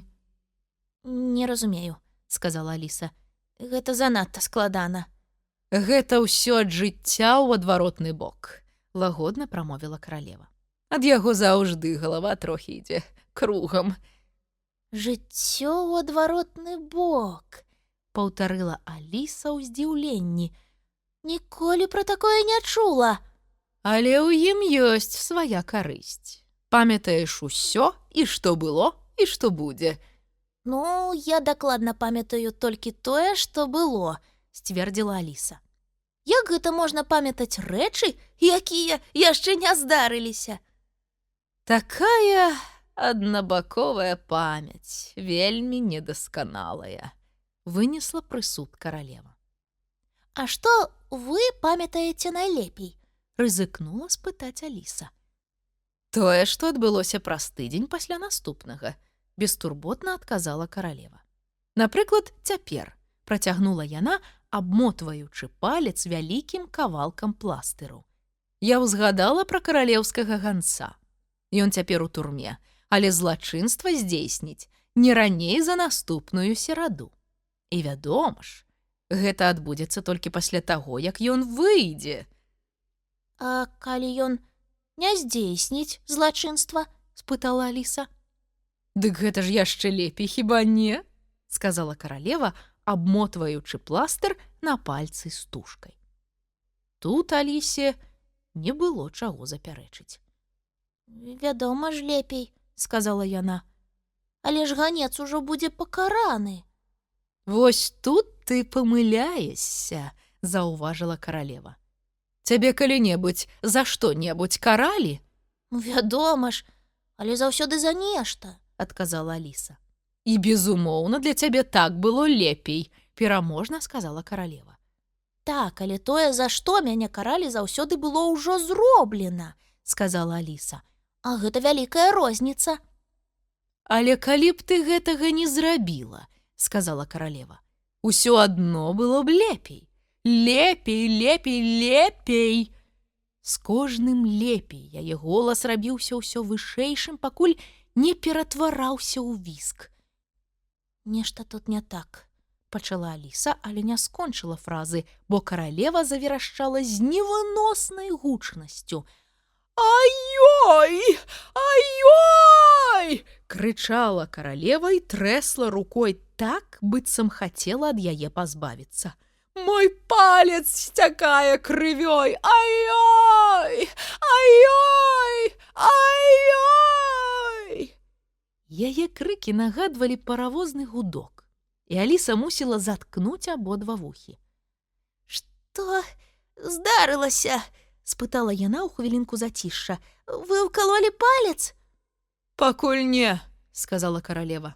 «Але хутка ўкалю. Ай-ой! Ай-ой!» «І калі вы збіраецеся гэта зрабіць?» — спытала Аліса, ледзь стрымліваючы смех. «Калі буду зноў прымацоўваць мой шаль», — каралева ўздыхнула. «Якраз адшпілілася брошка. Ай-ой! Ай-ой!» Брошка сапраўды адшпілілася, і каралева схапілася за яе, каб зашпіліць зноў. «Асцярожна!» — крыкнула Аліса. «Як вы яе крыва трымаеце?» Яна кінулася на дапамогу, але было ўжо занадта позна. Шпілька выслізнула, і каралева укалола палец. «Вось чаму цякла кроў», — сказала яна Алісе з усмешкай. «Цяпер ты разумееш, як тут усё адбываецца». «Але чаму ж вы не крычыце цяпер?» — спытала Аліса, трымаючы рукі на пагатове, каб заткнуць вушы. «Я ўжо сваё адкрычала», — адказала каралева. «Навошта пачынаць зноў?» Тым часам навокал пасвятлела. «Думаю, груган ужо адляцеў», — сказала Аліса. «І добра. А то мне ўжо здалося, што надышла ноч». «Хацела б я так радавацца», — прамовіла каралева. «Але заўсёды забываю, як гэта правільна робіцца. А ты, мабыць, вельмі шчаслівая. Жывеш тут у лесе і можаш радавацца, калі захочаш». «Але тут жахліва адзінока», — паскардзілася Аліса, і ад гэтае думкі дзве вялікія слязы скаціліся ў яе па шчоках. «Ой, толькі гэтага не трэба», — прастагнала каралева, у адчаі заломваючы рукі. «Прыгадай, якая ты добрая дзяўчынка. Прыгадай, дзе ты сёння пабывала. Прыгадай, колькі цяпер часу. Прыгадай, што заўгодна, толькі не плач». Аліса не магла не засмяяцца нават скрозь слёзы. «Хіба вам прыгадванне дапамагае ўтрымацца ад плачу?» — спытала яна. «Найлепшым чынам», — запэўніла каралева. «Бо рабіць дзве справы адначасова немагчыма. Давай для пачатку прыгадаем твой узрост. Колькі табе гадоў?» «Дакладна 7,5». «Можна і без дакладу», — заўважыла каралева. «Я веру табе проста на слова, а цяпер ты мусіш паверыць у тое, што скажу я. Мне роўна 101 год, 5 месяцаў і 1 дзень». «Гэтаму я ніколі не паверу», — сказала Аліса. «Ніколі?» — перапытала каралева са шкадаваннем. «Паспрабуй яшчэ раз. Толькі затрымай дыханне і заплюшчы вочы. Аліса засмяялася. Нават і спрабаваць не буду, сказала яна. Ніхто не можа паверыць у тое, што немагчыма. А на маю думку, ты ў гэтым проста неспрактыкаваная, запярэчыла каралева. Я ў тваім узросце займалася гэтым па паўгадзіны штодня. І да сняданку я часам паспявала паверыць у 6 немагчымасцяў. Зноў гэты шаль. Пакуль яна размаўляла, брошка адшпілілася, і нечаканы парыў ветру панёс шаль уздоўж невялікага ручая. Каралева зноў пабегла, размахваючы рукамі, хутчэй нават паляцела, і гэтым разам злавіла свой шаль сама. «Папаўся!» – пераможна закрычала каралева. «А цяпер, вось бачыш, я зноў зашпілю яго, і ўсё сама». «Спадзяюся, цяпер вашаму пальцу ўжо лепей», – ветліва спытала Аліса і пераскочыла ручай следам за каралевай. «Так, мой палец зусім нішто сабе», – адказала каралева. І чым далей, тым болей ейны голас змяняўся. «Зусім нішто сабе, нішто сабе, бе!» Апошняе слова настолькі нагадвала авечае блаянне, што Аліса нават падскочыла. Каралева ў яе на вачах быццам агарнулася воўнай. Аліса працёрла вочы і паглядзела зноў. Адбывалася нешта незразумелае. Няўжо яна ў краме? І няўжо сапраўды перад ёй з таго боку прылаўка сядзіць авечка? Колькі яна не церла вочы, нічога не змянялася.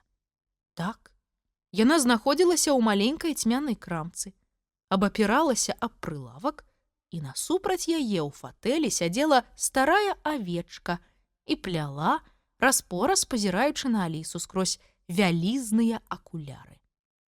«Што ты хочаш набыць?» – нарэшце спытала авечка, на момант адарваўшыся ад плеціва. «Я пакуль не зусім вырашыла», – прыязна сказала Аліса. «Можна я спачатку ўсё пагляджу?» «Ты можаш глядзець перад сабой і ў абодва бакі ад сябе», – сказала авечка. «Але ты не можаш агледзець усё, у цябе ж няма вачэй на патыліцы». Як выявілася, іх у Алісы там сапраўды не было, таму ёй давялося павярнуцца, каб разгледзець усе паліцы. Крамка была поўная самымі дзіўнымі рэчамі. Але найбольш дзіўным было тое, што любая паліца, да якой падыходзіла зацікаўленая Аліса, заўжды апыналася пустой. Прытым, што ўсе астатнія былі проста перапоўненымі. «Рэчы тут няўлоўныя», – нарэшце паскардзілася яна, больш за хвіліну спрабуючы злавіць нешта вялікае і яркае. Часам падобнае да лялькі, а часам да рабочай шкатулкі. Яно заўсёды аказвалася на паліцу вышэй, чым здавалася Алісе. «Вось гэта больш за ўсё і злуе, але абяцаю я», – казала Аліса, і тут яе наведала цікавая думка. «Я забяруся на самую верхнюю паліцу. Не пройдзе ж яно праз столь». Але і тут Алісу чакала няўдача. Яно прайшло праз столь так лёгка, быццам для гэтага і прызначалася. «Ты дзіця або ваўчок?» – спытала авечка і ўзяла чарговую пару пруткоў. «У мяне ад тваёй мітусні хутка закружыцца галава». Цяпер Аліса заўважыла, што авечка пляце 14 парамі пруткоў адначасова, і паглядзела на яе вельмі здзіўлена. «Хіба можна плесці адразу столькімі?» – дзівілася дзяўчынка. «Ды іх робіцца болей і болей штохвілі, як у дзікабраза». «Ты умееш веславаць?» – спытала авечка, падаючы Алісе пару пруткоў. «Так, трохі, але не на сушы і не пруткамі», – пачала Аліса, але пруткі ў яе руках раптам ператварыліся ў вёслы. І Аліса з авечкай апынуліся ў маленькім чоўніку, які плыў між берагоў. Алісе засталося толькі ўвішна веславаць. «Насядай!» – крыкнула авечка, беручы новую пару пруткоў. Адказваць тут не было чаго, таму Аліса прамаўчала і налегла на вёслы.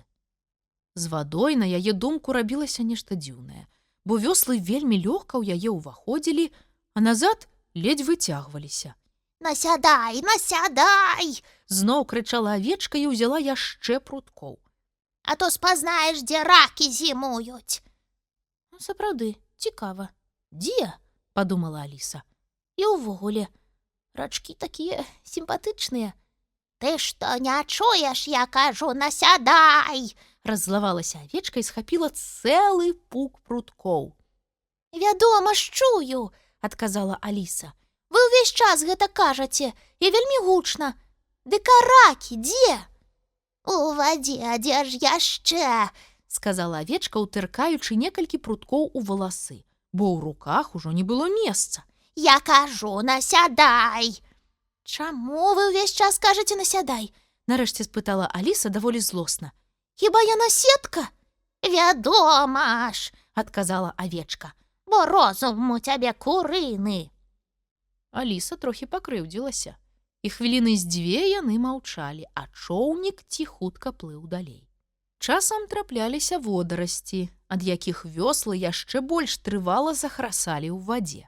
Над вадой схіляліся дрэвы, і высокія берагі быццам сыходзіліся над галавой. Тут белыя гарлачыкі, раптам крыкнула Аліса ў захапленні. Самыя сапраўдныя і такія прыгожыя. Ах, калі ласка, ну тут яны не з маёй ласкі, адгукнулася авечка, не адрываючыся ад плеціва. Я іх тут не садзіла, не мне іх і зрываць. Так, я мела на ўвазе, ці нельга нам трохі пачакаць, і я іх збяру, тлумачыла Аліса. Калі вы не супраць, на хвілінку спынем човен. Хіба я магу яго спыніць, сказала авечка. Кінь веславаць, і ён спыніцца сам. Чоўнік ціха панесла плынь і занесла ў самыя гарлачыкі, што пагойдваліся на хвалях. І вось малыя рукавочкі акуратна закасаныя, малыя ручкі па локцікі апускаюцца ў ваду, каб захапіць сцябло як мага ніжэй. На нейкі час Аліса зусім забыла пра авечку з яе плецівам.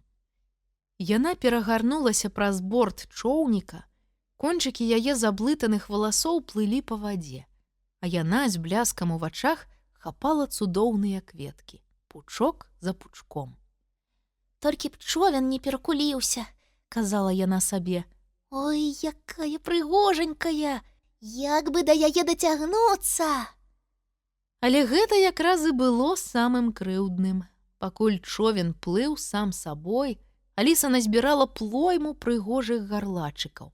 Але самыя прыгожыя, амаль як наўмысна, падумала Аліса, заўжды заставаліся недасяжнымі. Найпрыгажэйшыя заўсёды занадта далёка, уздыхнула яна нарэшце. Шчокі ў яе расчырванеліся, рукі і валасы былі мокрымі, але Аліса, незважаючы на гэта, ускараскалася на сваё месца і пачала разбіраць новаздабытыя скарбы. І што з таго, што кветкі звялі і страцілі водар, ледзьве яна сарвала іх? Ты ж ведаеш, што нават сапраўдныя белыя гарлачыкі вянуць амаль адразу ж, а Алісіны кветкі мары раставалі проста як снег, лежачы сумётамі ля яе ног. Аліса ж гэтага быццам не бачыла, так многа цікавага было навокал. Неўзабаве адно з вёслаў не проста завязла, а намёртва засела ў вадзе, так потым казала Аліса. Ручка вясла штурхнула яе пад падбароддзе. І, незважаючы на ўскрыкі бедалашкі, ой-ой-ой-ой, адкінула яе з сядзення на падлогу, на самую кучу кветак. Як ні дзіўна, ніякай шкоды ад гэтага не было. І Аліса зноў узнялася. Авечка ўвесь гэты час пляла, быццам нічога не здарылася. Ну што, пабачыла, дзе ракі зімуюць? Толькі і сказала яна, калі Аліса вярнулася на месца, задаволеная ўжо тым, што не ўпала ў раку. Не паспела, адказала Аліса, апасліва зазіраючы праз борт у цёмную ваду. А тое б яны ад мяне не сышлі, мілыя рачкі. Хоць аднаго я абавязкова ўзяла б дадому. Але авечка толькі насмешліва рагатнула і працягвала плесці. А тут многа ракаў? — спытала Аліса. І ракаў, і іншых прысмакаў, — адказала авечка. Выбар вялізны. На чым ты збіраешся спыніцца? Спыніцца? — паўтарыла Аліса напаўздзіўлена, напаўспалохана. Вёслы і чоўнік, і рака кудысьці зніклі, і яна зноў стаяла пасярод маленькай цёмнай крамкі. Спынюся я, мабыць, на яйку, — збянтэжана прамовіла Аліса. Колькі яны каштуюць? 5 пенсаў і фартынг за адно, 2 пенсы за 2, — паведаміла авечка. Значыць, 2 таннейшыя за адно. Так, але купіўшы 2, ты мусіш з'есці абодва, — адказала авечка. Тады лепей дайце, калі ласка, адно, — сказала Аліса і паклала грошы на прылавак. І падумала, а раптам яны нясмачныя. Авечка ўзяла грошы, паклала ў скрыню і сказала: Я ніколі не даю людзям у рукі, з гэтага дабра не прычакаеш, возьмі яйка сама. З гэтымі словамі авечка прайшла праз усю крамку і паклала яйка на самую далёкую паліцу. «Чаму дабра не прычакаеш?» — падумала Аліса навобмацак, бо ў краме было вельмі цёмна, прабіраючыся між бясконцых сталоў і крэслаў. Што за яйка? Чым я да яго бліжэй, тым яно ад мяне далей. Так, а гэта што? Крэсла? Толькі чамусьці з галінамі? Дзіўна. Тут яшчэ і дрэвы растуць, і цячэ ручаінка. З усіх крамаў, што мне трапляліся, гэтая найдзіўнейшая. Аліса пайшла далей, і з кожным крокам здзіўлялася ўсё больш і больш. Бо ўсе рэчы, да якіх яна набліжалася, ператвараліся ў дрэвы. І яйка, мяркуючы па ўсім, чакаў той жа лёс.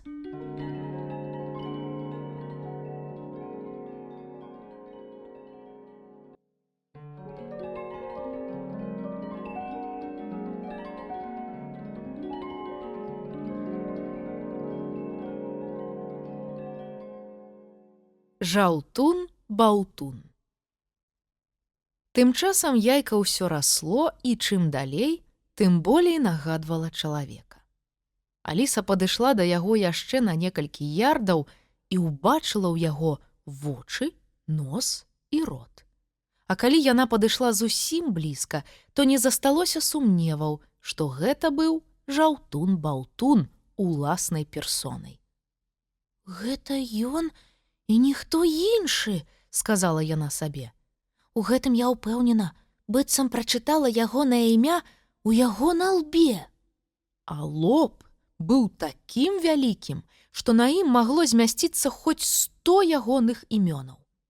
Жаўтун-баўтун сядзеў, склаўшы ногі па-турэцку наверсе высокай сцяны, такой вузкай, што Аліса не зразумела, як ён там трымаецца. Ён увесь час глядзеў зусім у іншы бок і зусім не заўважаў Алісы. Таму яна падумала, што ён цацачны.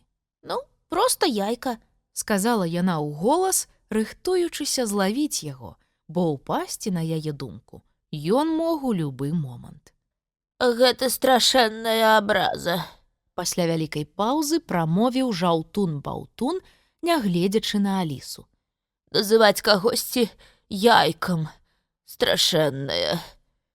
Я толькі сказала, што вы з выгляду падобныя да яйка, сэр, лагодна патлумачыла Аліса і дадала, спадзяючыся ператварыць сваю заўвагу ў пахвалу. А некаторыя яйкі бываюць, ведаеце, вельмі сімпатычнымі. А некаторыя людзі, прамовіў жаўтун-баўтун, па-ранейшаму нягледзячы на Алісу, маюць розум не болей за немаўля. Аліса не ведала, што адказаць. Размовай, прынамсі, у звычайным разуменні тут і не пахла, бо суразмоўнік ніводнага разу не звярнуўся непасрэдна да яе. Яго апошнія словы наогул былі адрасаваныя дрэву. Таму Аліса стаяла і шэптам паўтарала верш. Жаўтун-баўтун сядзеў на муры, жаўтун-баўтун зваліўся з гары. І ўся каралеўская конніца і ўсе ваяры караля ніяк не маглі жаўтуна-баўтуна сабраць па кавалку пасля. Апошні радок задоўгі для верша, Дадала Аліса амаль у голас, бо забылася, што жаўтун-баўтун можа яе пачуць. Не стой слупом і не мурмычы сабе пад нос. Загадаў жаўтун-баўтун, упершыню зірнуўшы на яе. А скажи мне, як тебе зваць і хто ты такая? Я Аліса, але Якое бязглуздае імя. Нецярпліва перапыніў жаўтун-баўтун. Што яно значыць? а ці павінна імя нешта значыць? Засумнявалася Аліса. Вядома ж, Сказаў жаўтун-баўтун і рагатнуў. маё імя азначае. Мае форму і змест, па-мойму, вельмі добрыя і прыгожыя. А з іменем кшталту твайго можна апошнюю форму і змест страціць. А чаму вы сядзіце тут в адзіноце? Спытала Аліса, каб сысці ад спрэчкі. Бо тут больш нікога няма. Закрычаў жаўтун-баўтун. Ты думала, я не ведаю, што на гэта адказаць? Спытай, пра што людскае. Вам не здаецца, што бяспечней было б на зямлі? Запытала Аліса, зусім не жадаючы загадваць загадкі, проста з клопату пра гэтае дзівоснае стварэнне. Сцяна ж вельмі вузкая. Твае загадкі проста пачварна лёгкія. Буркатнуў жаўтун-баўтун. Ну, вядома ж, не. Да таго ж, калі б я сапраўды зваліўся, а гэта фактычна немагчыма, але калі б я ўсё ж зваліўся... Тут ён падціснуў вусны і прыняў такі ўрачысты і важны выгляд, што Аліса ледзь не засмяялася. Калі б я зваліўся, Працягваў ён. кароль абяцаў мне... Калі хочаш, тут можаш збялець як палатно. Ты ж не думала, што я скажу гэта, праўда? Кароль паабяцаў мне, і я чуў гэта з яго ўласных вуснаў, што Ён адправіць усю каралеўскую конніцу і ўсіх сваіх ваяроў? Даволі неабачліва ўставіла Аліса. Ну вось, усё скончана. Закрычаў жаўтун-баўтун, нечакана расхваляваўшыся. Ты падслухоўвала, ты стаяла пад дзвярыма, ты хавалася за дрэвамі, ты ўлезла ў комін, інакш ты не магла б гэтага пачуць. Ды не, што вы? Як мага лагадней запярэчыла Аліса. Гэта з кнігі. У кнізе пра гэта напісаць маглі. Сказаў жаўтун-баўтун спакайней. Вы гэта называеце гісторыяй Англіі. Ведаю. Ну дык глядзі на мяне ўважліва. Гэта я меў гутарку з каралём. Я уласнай персонай. Мабыць, больш ты такой асобы ніколі не ўбачыш, але я не ганарлівы. І каб давесці табе гэта, вось, пацісні мне руку. Тут ён усміхнуўся амаль ад вуха да вуха, нахіліўся наперад, прычым ледзь не ўпаў са сцяны і працягнуў Алісе руку. Яна сачыла за ім трохі занепакоена, але руку паціснула. Усміхнуўся б ён яшчэ трошкі шырэй, і куткі яго рота сустрэліся б ззаду, падумала яна. І тады не ведае, што сталася б з ягонай галавой. Баюся, палова адвалілася б. Так, уся каралеўская конніца і ўсе ваяры караля, Працягнуў жаўтун-баўтун. Яны падсадзілі мяне за хвіліну на гэты, яны здольныя. Дарэчы, ці не занадта хутка ідзе наша гутарка, давай вернемся да папярэдняга сказа. Баюся, цяпер я яго не ўзгадаю, Сказала Аліса вельмі ветліва. Тады мы можам пачаць усё спачатку. Прапанаваў жаўтун-баўтун. І зараз будзе моя чарга пытацца. Ён мяркуе, быццам гэта гульня, падумала Аліса. Вось прыкладам, адкажы на пытанне. Колькі, ты казала, табе гадоў? Аліса хуценька падлічыла і паведаміла: 7 гадоў і 6 месяцаў. Няпраўда. пераможна гукнуў Жаўтун-Баўтун. Ты ніколі гэтага не казала. Я думала, вы пытаецеся пра мой узрост, патлумачыла Аліса. Калі б я пытаўся пра гэта, то так бы і сказаў. Аліса не хацела распачынаць чарговую спрэчку і прамаўчала. 7 гадоў і 6 месяцаў. Задуменна паўтарыў Жаўтун-Баўтун. Нязручны ўзрост. Калі б ты папрасіла маёй парады, я б сказаў, спыніся на 7. Але цяпер ужо позна. Я ніколі не раілася, дзе мне спыніцца, абурылася Аліса. Пыхі зашмат. спытаў суразмоўца. Алісу гэта пакрыўдзіла яшчэ больш, чым недарэчная парада. Я маю на ўвазе, сказала яна, свой узрост ніхто не можа змяніць сам. Сам, мабыць, і не. Сказаў Жаўтун-Баўтун. А з кімсьці лёгка.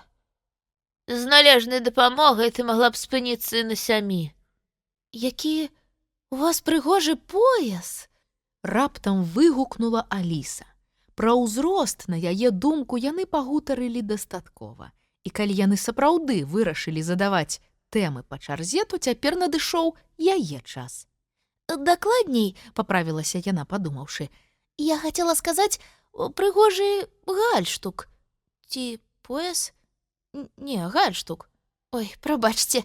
Напалохана дадала яна, бо твар Жаўтуна-Баўтуна выказваў смяротную крыўду. Аліса пашкадавала ўжо, што выбрала менавіта гэтую тэму. Калі б я толькі ведала, Падумала яна, дзе ў яго шыя, а дзе талія. Жаўтун-Баўтун відавочна вельмі раззлаваўся, хоць і маўчаў хвіліну-2. А калі ён зноў загаварыў, гэта больш нагадвала рык. Гэта найстрашнейшая абраза, Сказаў ён. не адрозніваць гальштук ад пояса. О, прабачце, я была вельмі няўважліваю, Адказала Аліса так прысаромлена, што Жаўтун-Баўтун трохі палагаднеў. Гэта гальштук, дзіця. І твая праўда. Вельмі прыгожы. Мне яго падарылі белы кароль і каралева, вось так. Ды няўжо? Спытала Аліса, задаволеная, што нарэшце знайшла бяспечную тэму. Яны падарылі яго мне. Урачыста працягваў Жаўтун-Баўтун, кладучы нагу на нагу і абхопліваючы іх рукамі. На дзень ненародзінаў. І як, прабачце? Не зразумела Аліса. Я не крыўдую. Сказаў Жаўтун-Баўтун. Не-не, я проста не зразумела, як гэта? Падарунак на дзень ненародзінаў. Вядома ж, гэта падарунак, які робіцца не ў дзень тваіх народзінаў. Аліса трохі падумала і сказала. Мне больш падабаюцца падарункі на дзень народзінаў. Ты нават не ведаеш, пра што кажаш! Закрычаў Жаўтун-Баўтун. Колькі дзён у годзе? 365, адказала Аліса. А колькі ў ім дзён тваіх народзінаў? 1. А калі адняць 1 ад 365, што атрымаецца? 364, вядома ж. Жаўтун-Баўтун паглядзеў на яе з сумневам. Лепш напішы гэта, Папрасіў ён. Аліса не магла стрымаць усмешкі, але дастала сшытак і запісала. У слупок. 365 мінус 1. Будзе 364. Жаўтун-Баўтун узяў сшытак і паглядзеў у яго вельмі уважліва. Здаецца, усё правільна, Пачаў ён. Вы трымаеце яго дагары нагамі, Перапыніла Аліса. сапраўды. Усміхнуўся Жаўтун-Баўтун, калі Аліса перавярнула сшытак.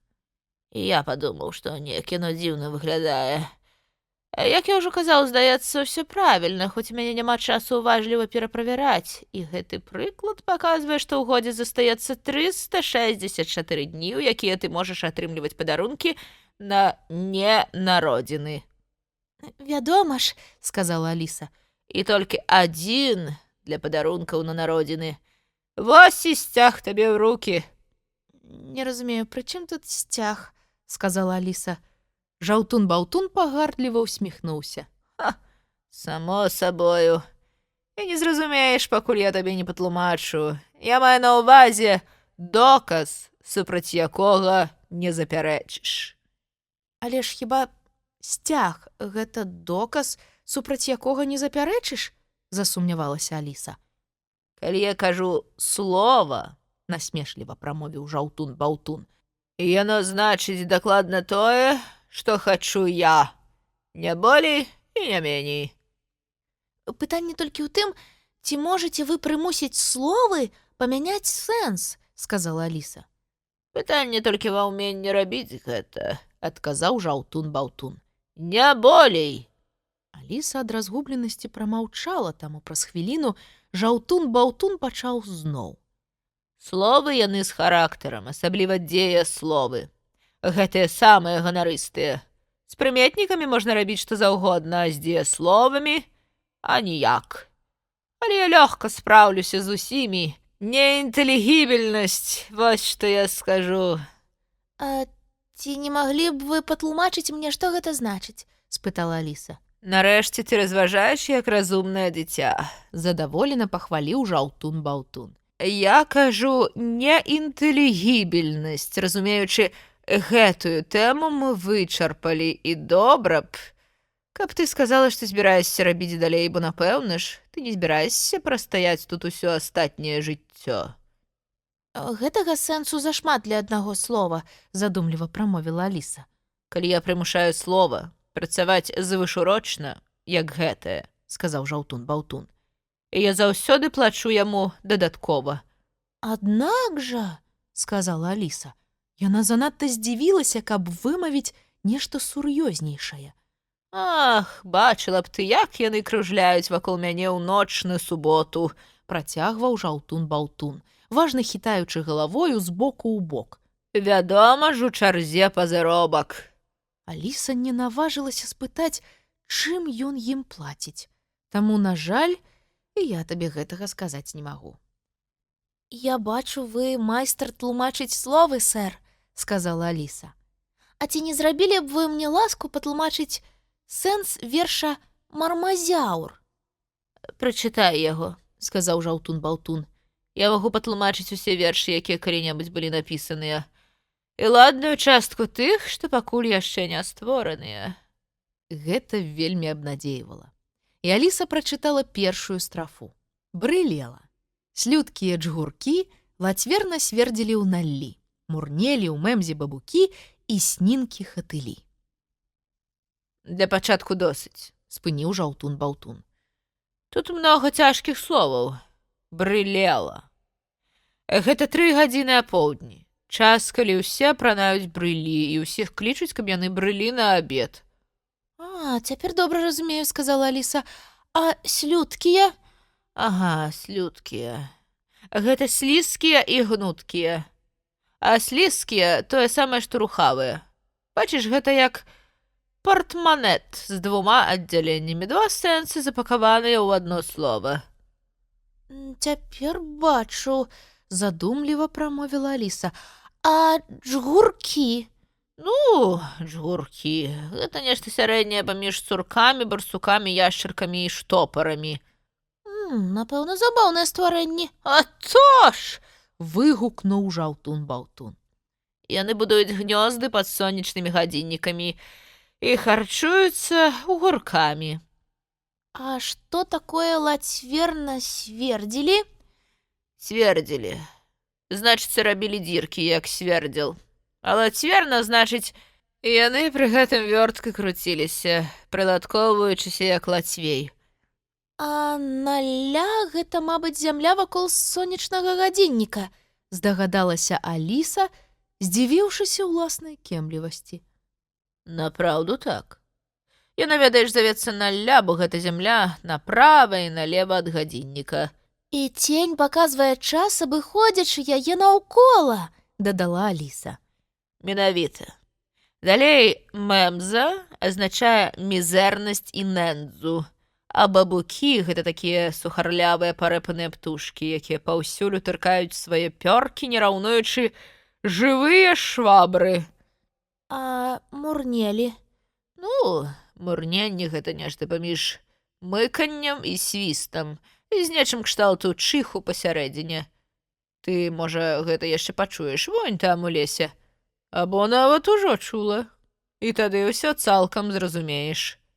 А хто ж такія снінкі-хатылі? Спытала Аліса. Вядома ж, калі вам не цяжка. Ну, снінкі гэта такія зялёныя свінкі. А вось наконт хатылёў я не ўпэўнены, думаю, гэта скарачэнне ад сышлі з хаты. Ну, па сутнасці, заблукалі. Хто навучыў цябе ўсім гэтым цяжкасцям? Я прачытала гэта ў кнізе, сказала Аліса. Але я магу расказаць яшчэ некаторыя вершы, нашмат прасцейшыя за гэты. Я іх чула, здаецца, ад гутата. Што да паэзіі, сказаў Жаўтун-Баўтун, выцягваючы адну са сваіх ручышчаў, то я таксама магу апавядаць вершы не горш за іншых. І калі на тое пайшло... Ой, не трэба ісці на гэта, паспешліва папрасіла Аліса, спадзяючыся, што ён і не пачне. Верш, які я хачу апавесці, Працягнуў ён, не зважаючы на яе словы. напісаны спецыяльна для цябе. Аліса зразумела, што ў такім разе яна абавязана праслухаць гэты верш. Таму села і даволі сумна сказала: дзякуй.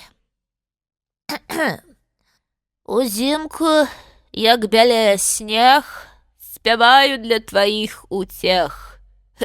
А толькі я гэта не спяваю, патлумачыў ён. Ды бачу, сказала Аліса. Калі ты бачыш, спяваю я ці не, то ў цябе выключна востры зрок. Строга заўважыў Жаўтун-Баўтун. Аліса прамаўчала. Увесну забуджэннем дрэў табе тлумачу гэты спеў. Вельмі вам удзячная, сказала Аліса.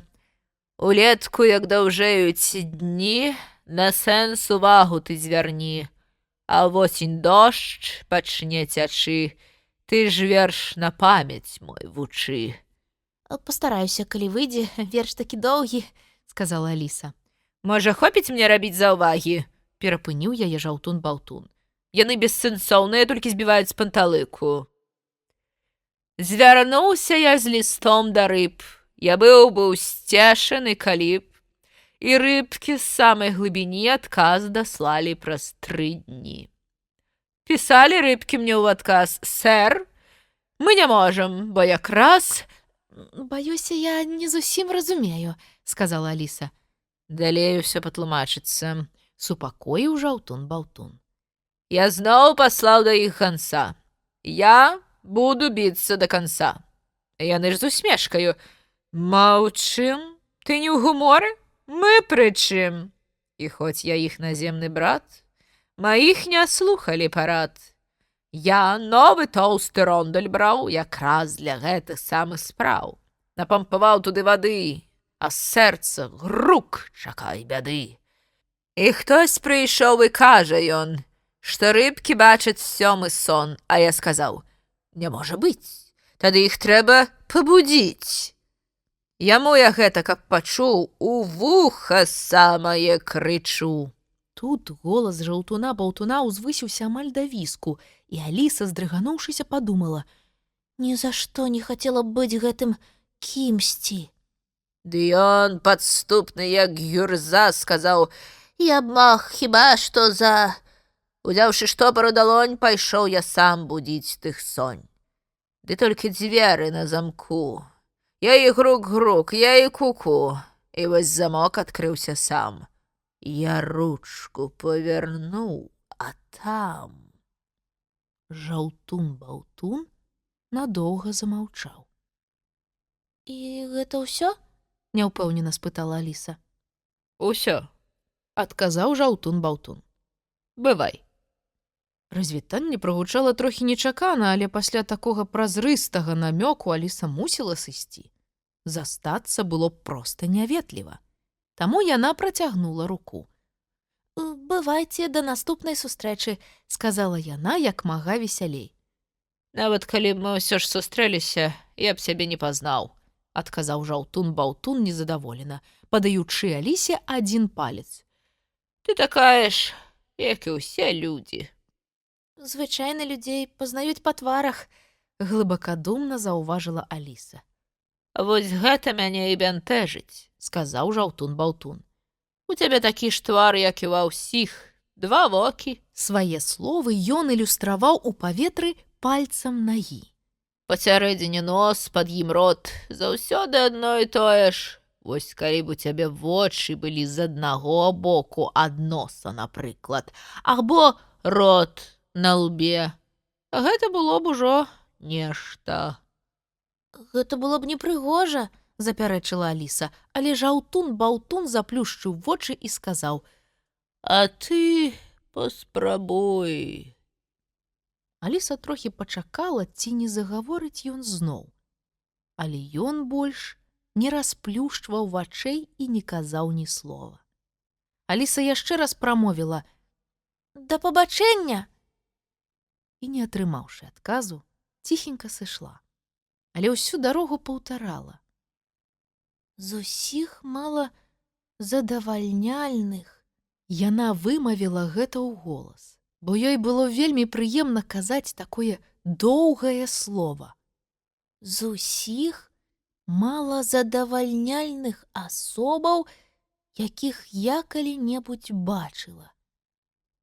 Але скончыць яна не паспела, бо акурат у гэты момант увесь лес ад краю да краю страсянуўся ад страшнага працяглага грукату.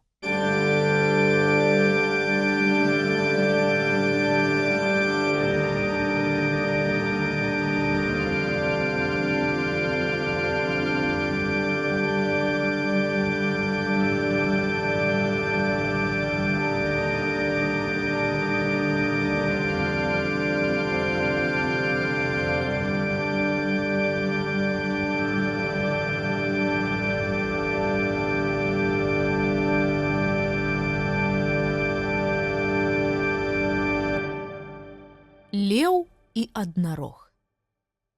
Хвілінай пазней праз лес прабеглі жаўнеры. Спачатку па 2 і па 3, потым адразу па 10 або нават па 20, а потым такімі натоўпамі, што ў лесе, здавалася, і вольнага месца не засталося. Аліса спалохалася, што яе растопчуць, таму схавалася за дрэвамі і сачыла за падзеямі адтуль. У жыцці сваім яна не бачыла такіх няўстойлівых жаўнераў. Яны ўвесь час спатыкаліся аб нешта ці адзін аб аднаго, і калі падаў адзін, яшчэ некалькі абавязкова падалі на яго, і хутка такія кучкі людзей ужо ляжалі і сям, і там. Затым пайшла конніца. На 4 нагах коні трымаліся значна лепей, чым пяхота на 2, але нават яны раз-пораз спатыкаліся, і як па завядзёнцы, ледзьве конь спатыкаўся, вершнік адразу ж падаў. Становішча пагаршалася з кожнай хвілінай. Не дзіва, што Аліса вельмі ўзрадавалася, калі выйшла на роўнае месца. Там яна ўбачыла белага караля, які сядзеў на зямлі і нешта старанна запісваў у нататніку. «Я паслухаў іх усіх», — задаволена выгукнуў ён, пабачыўшы Алісу. «Ты бачыла ў лесе жаўнераў?» Так, адказала Аліса, не менш за некалькі тысяч. 4207. Вось дакладны лік, паведаміў кароль, зазірнуўшы ў нататнік. Я не змог паслаць усіх коннікаў, бо 2 з іх занятыя ў гульні. Плюс яшчэ 2 ганцы, абодва цяпер у горадзе. Паглядзі на дарогу і скажы, ці не бачыш ты каго з іх? Ці бачна там каго? Перапытала Аліса. Нікога. Хацеў бы я мець такія вочы, раздражнёна сказаў кароль, каб убачыць нікога. Ды яшчэ на такой адлегласці. Я магу ўбачыць хіба што кагосьці, і тое зблізу. Аднак Аліса ягоных словаў не пачула, бо па-ранейшаму уважліва глядзела на дарогу, наставіўшы далонь брыльком. А вось і нехта з'явіўся, нарэшце выгукнула яна. Але ён едзе вельмі павольна і робіць нейкія незразумелыя рухі. Ганец увесь час падскокваў уверх-уніз і пры гэтым звіваўся як вугор, а ягоныя доўгія рукі боўталіся па баках, як крылы ветрака.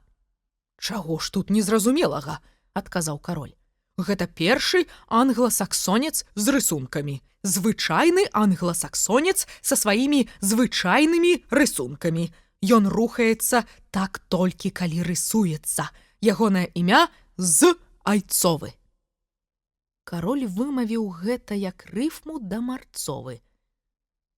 Майго каханага завуць Назе. Я люблю яго, бо ён задаволены. Не ўтрымалася Аліса. Я не люблю яго, бо ён зануда. Я кармлю яго, кармлю запяканкай і збожжам, і жыве ён У замку, дадаў кароль, хоць зусім не збіраўся далучацца да гульні, пакуль Аліса прыгадвала які-небудзь горад Назе.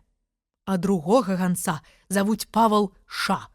У мяне іх заўсёды два. Адзін сыходны, другі прыходны. Разумееш? Адзін, каб сыходзіць, а другі, каб прыходзіць.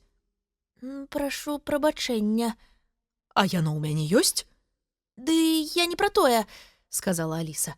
Я проста не зразумела, чаму адзін, каб сыходзіць, а другі, каб прыходзіць. Хіба я табе не казаў? Нецярпліва прамовіў кароль. Мне патрэбныя два. Прыносны і адносны. Адзін, каб прыносіць, а другі, каб адносіць. Акурат у гэты момант прыбыў ганец. Ён так засопся, што не мог вымавіць слова і толькі размахваў рукамі і крывіў даволі жудасныя грымасы. Гэтая юная лэдзі любіць цябе, бо ты Назе, сказаў кароль. Ён спадзяваўся такім чынам адцягнуць увагу ганца і спыніць яго торганне. Але марна. Рысаванне небаракі рабілася ўсё больш англасаксонскім, а вырачаныя вочы дзіка круціліся. Ты пужаеш мяне, сказаў кароль. Я трачу прытомнасць. Хутчэй, дай мне запяканкі. У адказ на гэта ганец, Алісіна здзіўленне, развязаў сумку, што вісела ў яго на шыі, і працягнуў каралю кавалак запяканкі. Кароль прагна ўпіўся ў яго зубамі і ў момант праглынуў. Яшчэ запяканкі, запатрабаваў ён адразу ж. Тут засталося толькі збожжа, сказаў ганец, зазіраючы ў сумку. Ну, дай жа хутчэй збожжа, квола прамармытаў кароль. На радасць Алісе збожжа літаральна ажывіла караля. Што можа зраўняцца са збожжам, калі траціш прытомнасць? Усклікнуў кароль, дажоўваючы апошняе зярнятка. Здаецца, халодная вада дзейнічае нават лепей, заўважыла Аліса. Або нюхальная соль. Я не казаў пра тое, што дзейнічае лепей, адказаў кароль. Я толькі сказаў, што зраўняцца са збожжам няздольнае нішто. На гэта Алісе не было чаго запярэчыць. Каго ты абагнаў на дарозе? Спытаў кароль ганца, працягваючы руку па чарговую порцыю збожжа. Нікога, адказаў ганец. Дакладна, прамовіў кароль. Гэтая юная лэдзі таксама яго бачыла, а я вось яшчэ не бачыў нікога маруднейшага за цябе.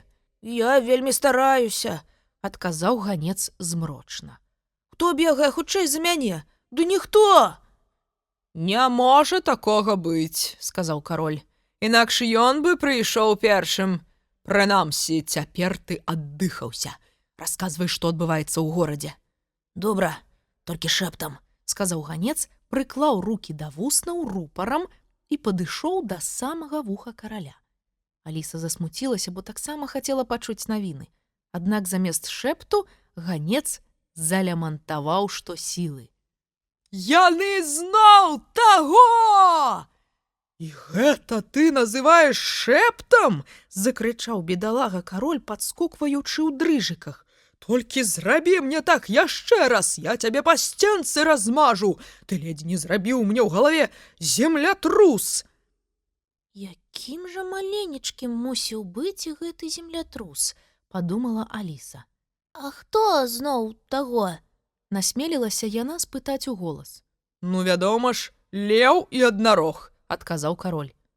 Якія б'юцца за карону? Менавіта, пацвердзіў кароль. І самае страшнае, што гэта заўсёды мая карона. Хадзем глядзець на іх. І яны паспяшаліся ў горад. Аліса на бягу паўтарала словы старой песні. Леў з аднарогам утрапёна сышліся біцца за карону. Леў аднарога калаціў, нягледзячы на супраціў. і, злосна кажучы, курняў яго па горадзе ганяў. І белы хлеб даваў ім хтосьці, і чорны хтосьці ж косці, а хтосьці слівавы пірог, і бамсь, абодвух за парог. А той з іх, хто пераможа, сапраўды атрымае карону? Спытала яна, хоць ад бегу зусім засоплася. Ды што ты, сказаў кароль, яшчэ не хапала. Ці не былі б вы такі ласкавы? Выдохнула Аліса, калі яны яшчэ трошкі паскорылі бег. Пачакаць хвілінку, проста каб адпачыць. Я, можа, і такі ласкавы, як ты кажаш, сказаў кароль, але не настолькі спрытны, разумееш? Хвіліна бяжыць з жахлівай хуткасцю. Яе дагнаць, што гамазоніць гамазона, а ты прапануеш яе пачакаць. Алісе ўжо не хапала паветра, каб нешта казаць. Таму далей яны крочылі моўчкі, пакуль не ўбачылі вялізны натоўп, пасярод якога біліся леў і аднарог. Ад бойкі ўзняўся такі воблак пылу, што Аліса спачатку нават разгубілася, хто ў ім хто. Але хутка пазнала аднарога, парогу. Непадалёк апынуўся яшчэ адзін ганец, Павал Ша, які сачыў за бойкай, папіваючы гарбату і закусваючы яе бутэрбродам. Ён толькі што з турмы. Не паспеў ён дапіць гарбату, як яго туды пасадзілі, шэптам патлумачыў з Айцовы Алісе. А там кормяць выключна ракавінкамі ад вустрыц, таму цяпер ён такі галодны. Ну, як ты сябе адчуваеш, дзіця маё? Спытаў ён, абдымаючы Паўла Ша за шыю. Той азірнуўся, паківаў галавой і зноў узяўся за бутэрброд. Ці добрыя ўмовы ў турме, дзіця маё? Спытаў з Айцовы.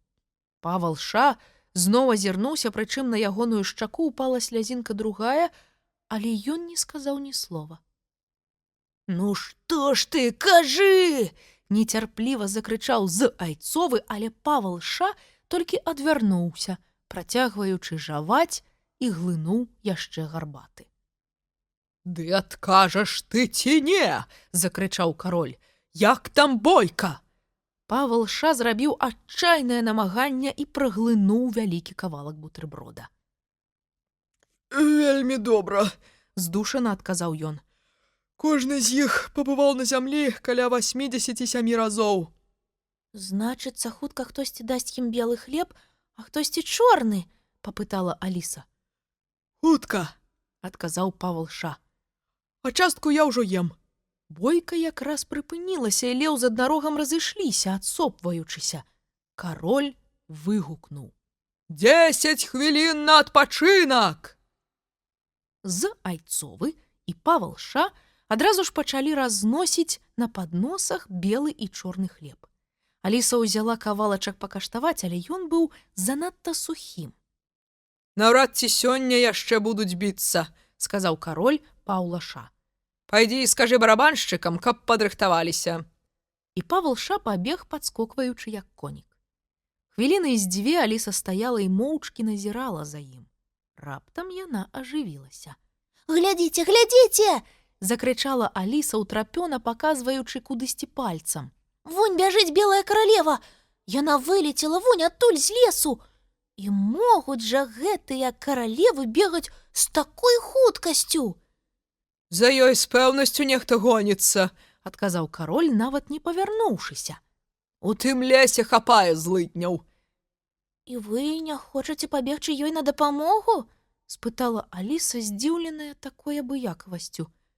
Не мае сэнсу, проста не мае сэнсу, адказаў кароль. Яна бегае проста жахліва хутка, прасцей ужо ўгамазоніць. Але калі хочаш, я зраблю пра яе запіс, яна ж была такой добрай істотай, прамовіў ён пяшчотна, разгортваючы нататнік. Дарэчы, а колькі мяккіх знакаў у слове «істота»? Якраз у той момант міма іх праходзіў аднарог, трымаючы рукі ў кішэнях. «Ух, сёння я быў лепшым!» — сказаў ён каралю, ледзь зірнуўшы на яго. «Трохі, толькі трохі», — азваўся кароль даволі нервова. «І не варта было пратыркаць яго рогам». «Нічога яму не зробіцца! бестурботна адказаў аднарог і хацеў прайсці міма, але краем вока заўважыў Алісу. Ён адразу ж павярнуў назад і стаяў нейкі час, утаропіўшыся ў яе з непрыхаванай агідай. Што гэта такое? Спытаў ён нарэшце. Гэта дзіця. Паспешліва адказаў з Айцовы і выйшаў наперад, каб адрэкамендаваць Алісу, а рукі выцягнуў у класічным англасаксонскім рысунку. Знойдзена літаральна сёння, у поўную велічыню і ў натуральных умовах. А мне заўсёды здавалася, што дзеці гэта фантастычныя пачвары, сказаў аднарог. Яно жывое? І нават здольная размаўляць. Урачыста абвесціў з Айцовы. Аднарог летуценна зірнуў на Алісу і сказаў: Размаўляй, дзіця! Аліса ледзьве стрымлівала ўсмешку, у яе нават губы крывіліся, але адказала: Ведаеце, я таксама заўсёды думала, што аднарогі — гэта фантастычныя пачвары, і ніводнага з іх яшчэ не бачыла жыўцом. Ну што ж, вось мы і ўбачыліся, сказаў аднарог. Калі ты паверыш у мяне, я паверу ў цябе. Згода? Добра, як хочаце. Ну, стары, дзе слівавы пірог? Працягнуў аднарог, звяртаючыся да караля. Твой чорны хлеб у мяне ўжо ў водзе. Вядома ж, вядома, прамармытаў кароль і зрабіў знак з Айцовам. Развязвай сумку, прашаптаў ён. Хутчэй, ды не гэтую, тут збожжа. З Айцовы дастаў з сумкі вялізны пірог і перадаў Алісе, а сам палез даставаць паднос і вялікі нож. Аліса толькі дзівілася, як гэта ўсё памясцілася ў маленькую сумачку. Можа, ён фокуснік, падумала Аліса. Тут да іх далучыўся і леў. Выгляд у яго быў зняможаны і сонны, вочы прымружаныя. Што за яно? Спытаў ён, лянотна павёўшы вокам у бок Алісы. У яго быў нізкі і глухі голас, як бомканне вялікага звана. А як ты думаеш? З запалам спытаў аднарог. Ніколі не здагадаешся, нават я не змог. Леў стомлена зірнуў на Алісу. Ты жывёла? Або расліна? Або мінерал? Прагудзеў ён, пазяхаючы праз слова. Гэта фантастычная пачвара! Выгукнуў аднарог, перш чым Аліса адкрыла рот. Дык раздавай пірог, пачвара, загадаў леў, кладучы падбароддзе на лапы. А вы абодва сядайце, кінуў ён каралю і аднарогу. Будзем дзяліць пароўну. Кароль яўна вельмі няўтульна адчуваў сябе, седзячы паміж двух волатаў, але іншага месца яму не знайшлося. Можа, паб'емся за карону цяпер? Як у цябе?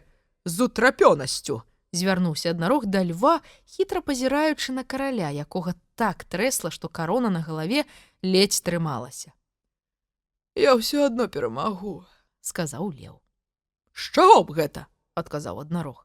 Бо я цябе, куранёты абскубанае, заўсёды калаціў, нягледзячы на твой куранячы супраціў. Курняў! Злосна сказаў леў і нават трохі прыўзняўся. Кароль паспяшаўся прымірыць іх, пры гэтым ён вельмі хваляваўся, і ягоны голас трымцеў. А дзе табе будзе зручней? Можа, насупраць старога моста або кірмашовай плошчы? Найлепшае відовішча было б з моста. Ну, не ведаю, прарыкаў леў, кладучыся зноў. Тут такі пыл уздымаецца, што ў ім убачыш.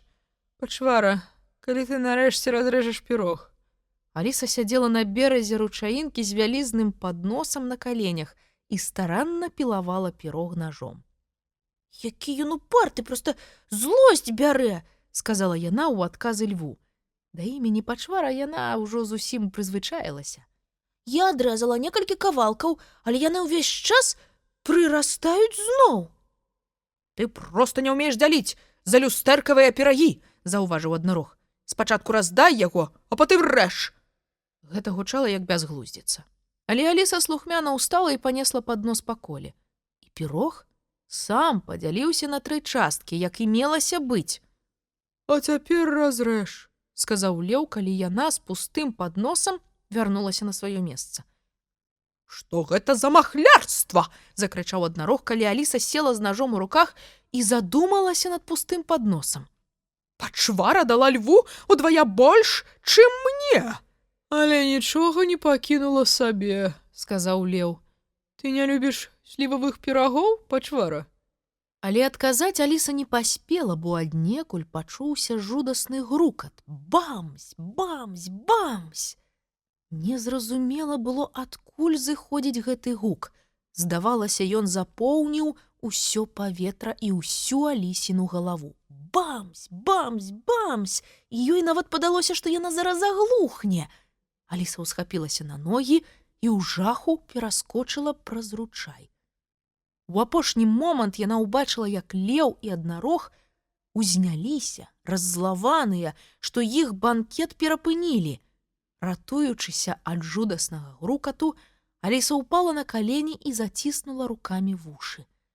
«Гэтае бамсь з пэўнасцю выпхне іх з горада», – падумала яна. «Або я нічога не разумею ў бамсях».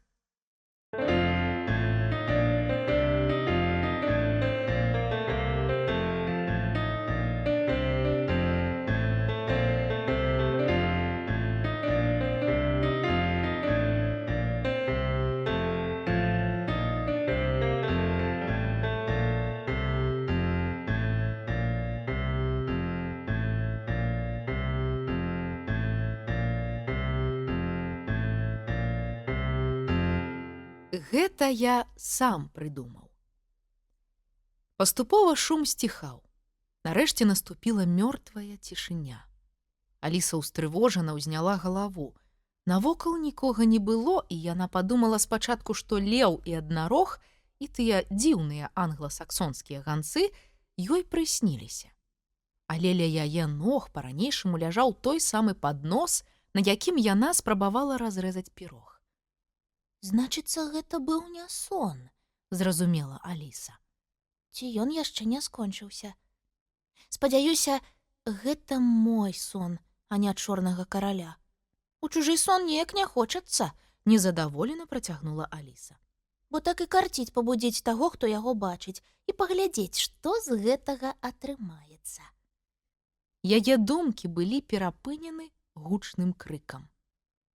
«Гэй, стой, табе шах!» Насустрач Алісе галопам ляцеў рыцар на чорным кані, апрануты ў чорныя латы, і размахваў вялізным дубцом. Зусім побач з Алісай конь раптам спыніўся. «Я бяру цябе ў палон!» – закрычаў рыцар і зваліўся з каня. Аліса ўздрыгнула, але хутчэй ад страху за рыцара, чым за сябе, і з трывогай назірала, як ён зноў караскаўся на каня. Калі ён уладкаваўся ў сядле, то пачаў усё спачатку. «Я бяру цябе!» Але тут раздаўся іншы голас. «Гэй, стой, табе шах!» Аліса азірнулася, чакаючы ўбачыць новага ворага. Цяпер гэта быў белы рыцар. Ён спыніўся каля Алісы і дакладна, як і чорны рыцар, адразу зваліўся з каня. Потым зноў ускараскаўся на яго, і так абодва рыцары сядзелі і моўчкі глядзелі адзін на аднаго. А Аліса, трохі збянтэжана, пераводзіла позірк з аднаго на другога. «Гэта я ўзяў яе ў палон», – абвесціў нарэшце чорны рыцар. «Так, а я прыйшоў і выратаваў яе», – адказаў белы рыцар. «Значыцца, мы павінны за яе біцца», – сказаў чорны рыцар, адвязаў ад сядла шлем у выглядзе конскай галавы і пачаў надзяваць яго. «Вядома ж, мы будзем біцца па правілах», – заўважыў белы рыцар, таксама надзяваючы шлем. «Як і заўсёды», – адказаў чорны рыцар, і яны пачалі. Рыцары мянташылі адзін аднаго так старанна, што Аліса схавалася за дрэва, каб раптам не перапала і ёй.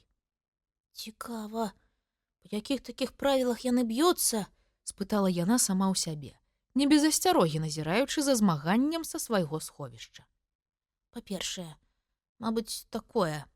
Рыцар, які ўдарае другога, або скідае яго з каня, або мусіць упасці сам. А другое. Пэўна, трымаць свае дубцы ў ахапку, як робяць лялькі ў батлейцы. Як жа яны грымяць, калі падаюць? Нібы на камінныя краты валіцца ўсё жалезнае прыладдзе адразу. А якія ціхмяныя ў іх коні! Вершнікі то падаюць з іх, то зноў на іх залазяць, а яны стаяць, быццам сталы. Яшчэ адно правіла бойкі, пра якое Аліса не падумала, палягала, відаць, у тым, што яны заўсёды падалі на галовы. Пад канец бойкі такім чынам упалі абодва, адзін каля другога. Потым яны ўсталі, паціснулі адзін аднаму рукі, чорны рыцар сеў на каня і паскокаў прэч. Гэта была слаўная перамога, праўда? Сказаў белы рыцар, падыходзячы і адсопваючыся. Не ведаю, З сумневам адказала Аліса. мне не хочацца ні ў чый палон. Я хачу быць каралевай. І будзеш, калі пяройдзеш наступны ручай, Сказаў белы рыцар. Я правяду цябе да ўзлеску, а потым мушу вярнуцца. Такі ў мяне ход. Вельмі ўдзячная. Адказала Аліса. Давайте я папраўлю ваш шлем. Бо было відавочна, што сам ён з ім не справіцца. Нарэшце Алісе ўдалося вызваліць белага рыцара. Ці магчыма дыхаць лягчэй? Прамовіў рыцар, абедзвюма рукамі прыгладзіў свае ўскудлачаныя валасы і павярнуўся да Алісы. У яго быў мяккі твар з вялікімі лагоднымі вачыма. Аліса падумала, што ў жыцці сваім яшчэ не бачыла такога дзіўнага рыцара. На ім былі пляшаныя латы, прыладкаваныя абы-як, а на плячах дагары нагамі вісела дзіўная драўляная скрыначка з адчыненай накрыўкай унізе. Аліса разглядала яе з вялізнай цікаўнасцю. Я бачу, табе падабаецца мая скрыначка, Прыязна сказаў рыцар. Гэта я сам прыдумаў, каб трымаць у ёй вопратку і бутэрброды. Бачыш, я нашу яе дагары нагамі, каб туды не трапіў дождж. Але з яе тады ўсё выпадзе. Асцярожна заўважыла Аліса. Ці вы не бачыце, што накраўка адчынена? Я не бачыў. Адказаў рыцар, і на ягоны твар паклаўся цень расчаравання. Значыцца, усе рэчы выпалі. А без іх які сэнс у скрынцы? З гэтымі словамі ён зняў скрынку са спіны і ўжо хацеў кінуць яе ў кусты. Але раптам яго відавочна наведала новая бліскучая ідэя. І ён акуратна павесіў скрынку на дрэва. А ты гадай, навошта я зрабіў гэта? Сказаў ён Алісе. Яна толькі паціснула плячыма. Пчолы могуць зрабіць у ёй гняздо, і ў мяне будзе мёд. Але на вашым сядле ўжо прымацаваны нейкі вулей, Заўважыла Аліса. Так, гэты вулей вельмі добры, Змрачнавата сказаў рыцар. адзін з найлепшых у свеце.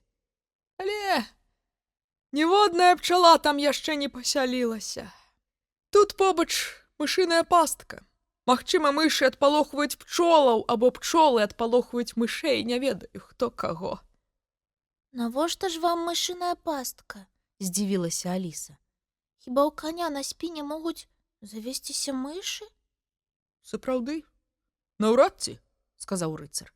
Але раптам яны ўсё ж з'явяцца. Мне б не хацелася, каб яны тут паўсюль бегалі. Бачыш, памаўчаўшы, працягнуў ён. Трэба прадугледзець усё. Таму ў майго каня на нагах бранзалеты. Ды навошта ж яны? Зусім здзівілася Аліса. Каб яго не кусалі акулы, адказаў рыцар. Гэта я таксама сам прыдумаў. А цяпер дапамажы мне сесці на каня. Я правяду цябе да ўзлеску. А нашто табе гэты паднос? Ён прызначаўся для слівавага пірага, Адказала Аліса. Давай возьмем яго з сабой, прапанаваў рыцар. Ён вельмі прыдасца, калі мы раптам знойдзем слівавы пірог. Дапамажы мне пакласці яго ў сумку. На гэта спатрэбілася нямала часу, хоць Аліса трымала сумку вельмі старанна. Але рыцар запіхваў туды паднос занадта ўвішна. На пачатку двойчы або тройчы ён сам нават уваліўся ў сумку. Ну вось, ледзьве ўвайшоў, сказаў ён, калі нарэшце ўправіўся з падносам. У гэтай сумцы так многа падсвечнікаў. Ён прымацаваў сумку да сядла, на якім ужо боўталася некалькі пучкоў морквы, камінныя шчыпцы і мноства іншых рэчаў. Спадзяюся, ты добра заплятаеш валасы? Працягнуў ён, калі яны рушылі. Звычайна, З усмешкай адказала Аліса. Наўрад ці гэтага дастаткова, Заклапочана прамовіў рыцар. Бачыш, які тут жахлівы вецер. Дзьме на нас, як на гарачы суп. а вы, відаць, прыдумалі, як абараніць валасы ад ветру? Запытала Аліса. Яшчэ не, Адказаў рыцар. але я прыдумаў, як уратаваць іх ад выпадзення. Ой, дык гэта ж вельмі цікава. Спачатку бярэш палку і ставіш яе вертыкальна. Патлумачыў рыцар. Потым прымушаеш валасы віцца вакол яе ўгару, як вінаград. І ўсё. Валасы выпадаюць, калі вісяць уніз, а ўгару ніводнай рэчы не ўпасці. Гэта я сам прыдумаў. Паспрабуй, калі хочаш. Аліса падумала, што гэта не вельмі зручна, і некалькі хвілін ішла моўчкі, абдумваючы пачутае і раз-пораз спыняючыся, каб дапамагчы беднаму рыцару, коннік з якога дакладна быў такі сабе. Варта было каню спыніцца, а гэта здаралася вельмі часта, і рыцар падаў наперад. А ледзьве конь скранаўся з месца, а гэта здаралася раптоўна, рыцар падаў назад. У іншых выпадках ён трымаўся няблага, але меў яшчэ спецыфічную звычку час ад часу падаць у бакі. Бок гэты звычайна апынаўся там, з якога ішла Аліса. І яна разважала, ці не прыдумаў ён гэта, каб яна выпадкова не трапіла пад каня. Відаць, вы не вельмі спрактыкаваны ў коннай яздзе. Наважылася сказаць Аліса, дапамагаючы рыцару падняцца пасля 5-га падзення. Гэтая заўвага відавочна здзівіла яго і нават трохі пакрыўдзіла. Чаму ты так кажаш? Спытаў ён, караскаючыся назад у сядло і ўчапіўшыся за Алісіны валасы, каб не ўпасці на другі бок. Таму што спрактыкаваныя людзі так часта не падаюць. Я вельмі спрактыкаваны. Найсур'ёзнейшым тонам адказаў рыцар. Вельмі. Аліса не прыдумала нічога лепей, як спытаць: Ды няўжо? Але гэта яна вымавіла з усёй магчымай сардэчнасцю. Трохі яны прайшлі моўчкі. Рыцар заплюшчыў вочы і нешта сабе шаптаў, а Аліса пільна сачыла, каб ён не ўпаў зноў. Вялікае мастацтва ездзіць конна! Раптам гучна пачаў рыцар і ўзмахнуў правай рукой. Палягае ў тым, каб 3... Ягоная фраза скончылася гэтак жа раптоўна, як і пачалася. Бо рыцар цяжка зваліўся ўніз галавой якраз на дарозе ў Алісы. На гэты раз яна моцна спалохалася і, падымаючы рыцара, занепакоена спытала: Спадзяюся, вы нічога не зламалі? І казаць не варта. Адгукнуўся рыцар так, быццам ломка касцей уваходзіла ў яго планы. Вялікае мастацтва ездзіць конна, як я ўжо заўважыў, палягае ў тым, каб трымаць раўнавагу. Вось як цяпер. Ён адпусціў лейцы і выцягнуў рукі ў бакі, каб паказаць Алісе, што ён мае на ўвазе. І ўпаў на спіну, якраз пад ногі каню. Я вельмі спрактыкаваны, паўтараў ён увесь час, пакуль Аліса зноў падымала яго на ногі. Вельмі спрактыкаваны. Гэта ўжо занадта! Закрычала Аліса, зусім страціўшы цярпенне. Вам патрэбны драўляны конік на колцах, вось што! А хада ў яго роўная? Зацікаўлена спытаў рыцар, абхопліваючы свайго каня за шыю, каб не зваліцца зноў. Нашмат раўнейшая, чым у жывога, сказала Аліса, падхіхікваючы, бо ніяк не магла стрымацца. Я б хацеў такога, задумліва сказаў рыцар. Нават 2 такіх або некалькі. Пасля гэтага яны яшчэ трошкі памаўчалі, а потым рыцар пачаў зноў. Я вялікі дока ў розных выдумках. Ці заўважыла ты, як я задумаўся, калі ты апошнім разам падымала мяне на коня? Вы былі трохі сумнаватым, пацвердзіла Аліса. Так, бо мне якраз прыйшоў у галаву новы спосаб пералазання праз брамкі. Табе цікава? Вядома ж, вельмі, Ветліва сказала Аліса. Зараз я раскажу табе, як прыйшоў да гэтага, Паабяцаў рыцар. Каб пералезці праз брамку, трэба апынуцца над ёй, так? І я адразу сказаў сабе, самае цяжкае тут гэта ногі, бо яны ўнізе, а галава сама па сабе ўжо дастаткова высока. Такім чынам, кладзем галаву на верхні край брамкі, потым становімся на галаву, цяпер, як бачыш, і ногі ўжо ўверсе.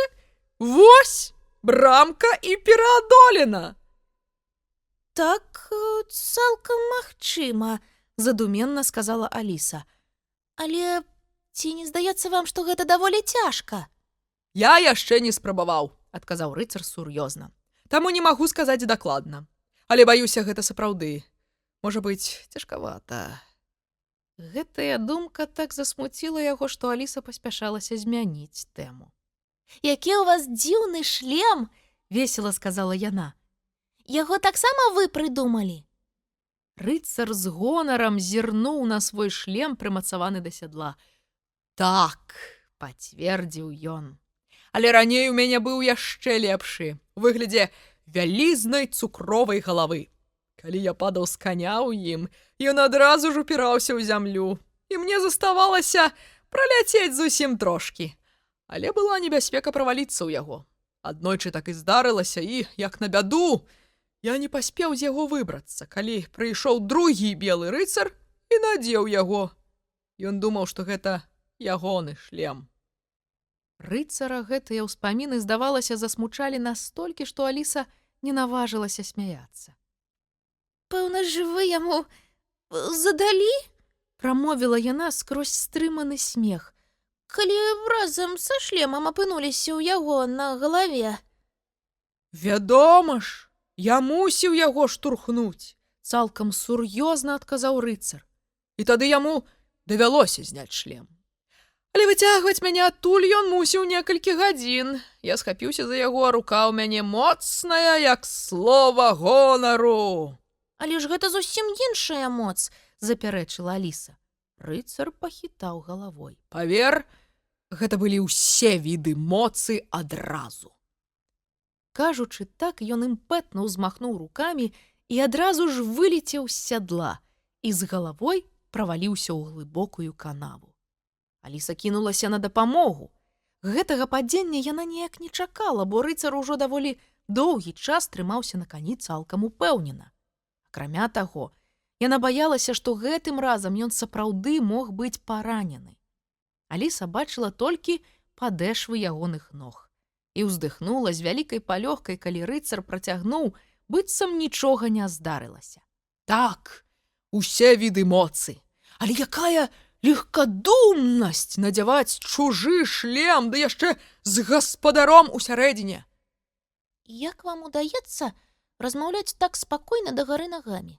Спытала Аліса, выцягваючы яго за ногі і укладваючы на край канавы. Рыцар здзівіўся. Хіба становішча цела для гэтага істотна? Мой розум працуе па-ранейшаму. Напраўду, прыдумляць нешта новае дагары нагамі нават зручней.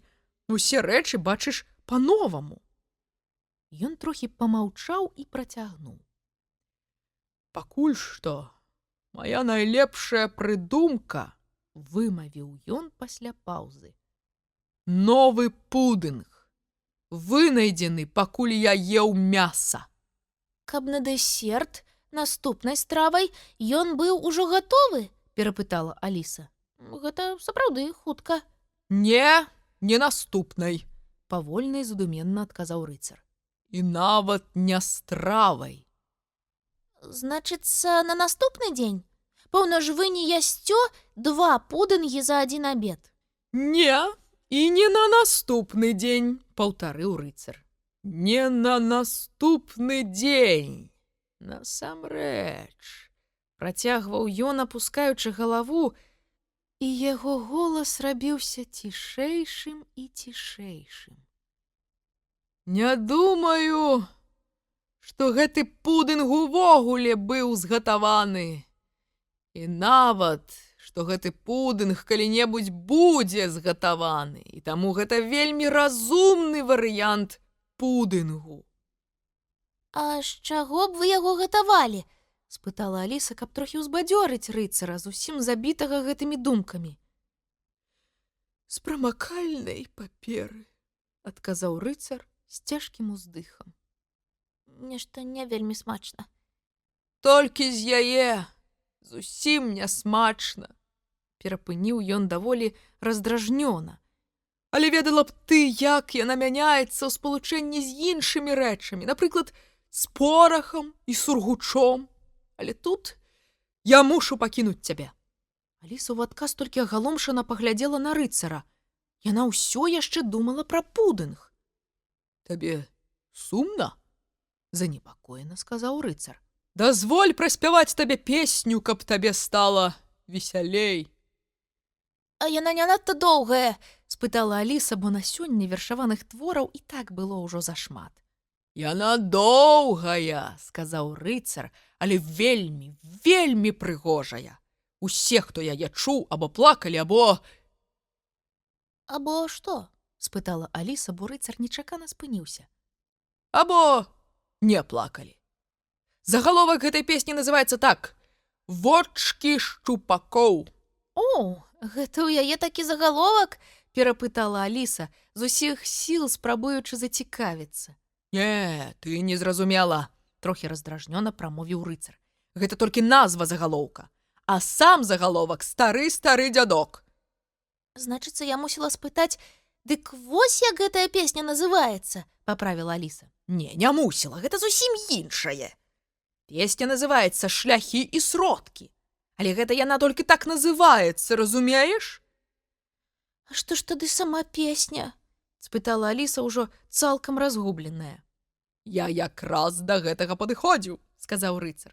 Насамрэч гэта песня «Той, хто залез на плот». І музыку я прыдумаў сам. Тут ён спыніў каня, апусціў лейцы яму на шыю і паволі, адбіваючы рукой такт, з усмешкай, што асвятліла яго пяшчотнае і праставатае аблічча, пачаў спяваць. З усіх дзівосаў, якія Аліса бачыла ў сваім падарожжы скрозь люстэрка, гэтае пакінула найяскравейшы след у яе памяці. Нават праз гады яна ўзгадвала яго, як быццам усё адбылося учора.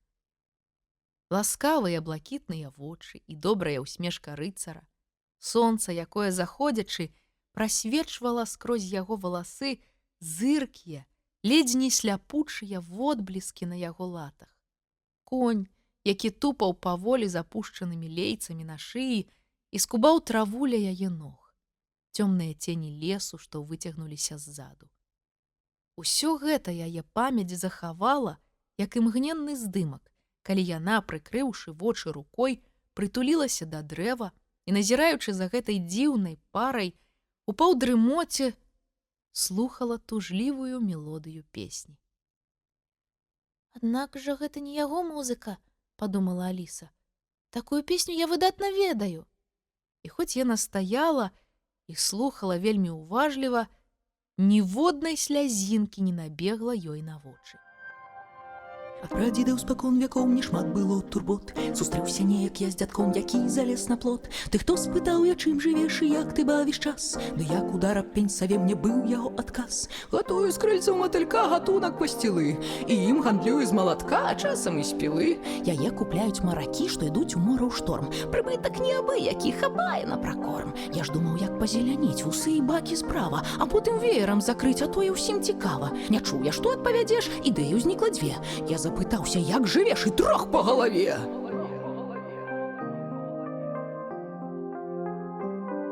Стары пачаў лагодна зноў. Хаджу я па гары, збяру там вёску ручаёў, смажу на кастры. Выходзіць з іх фірмовы крэм для тлустых валасоў. І мне капейка, хоць пад'ем, працуеш, будь здароў. Я ж распрацоўваў свой сюжэт штодня жаваць сыры. І так хоць трошкі падцяжэць на фунт ці 2 ці 3. Я дзеда трасяну, ажно сінеў ягоны твар. Як ты жывеш, я зноў зароў, і на які навар!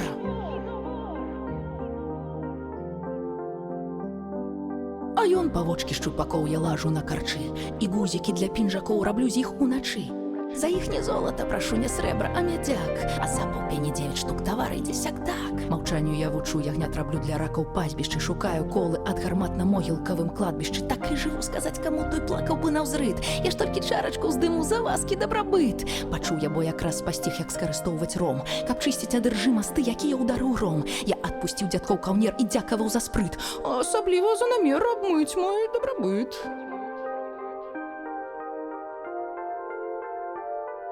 Цяпер як клей наліў кампота, гэта я магу. Або насуну правы бот на левую нагу, або натраплю лбом на дрот, або наадварот. Я плачу, бо заўжды гатовы згадваць пра дзядка з дзядкоў. Цяпло вачэй, слодыч слоў. І валасы, як бель снягоў. І твар такі, што стыне кроў. І зрэнкі кшталту ліхтароў.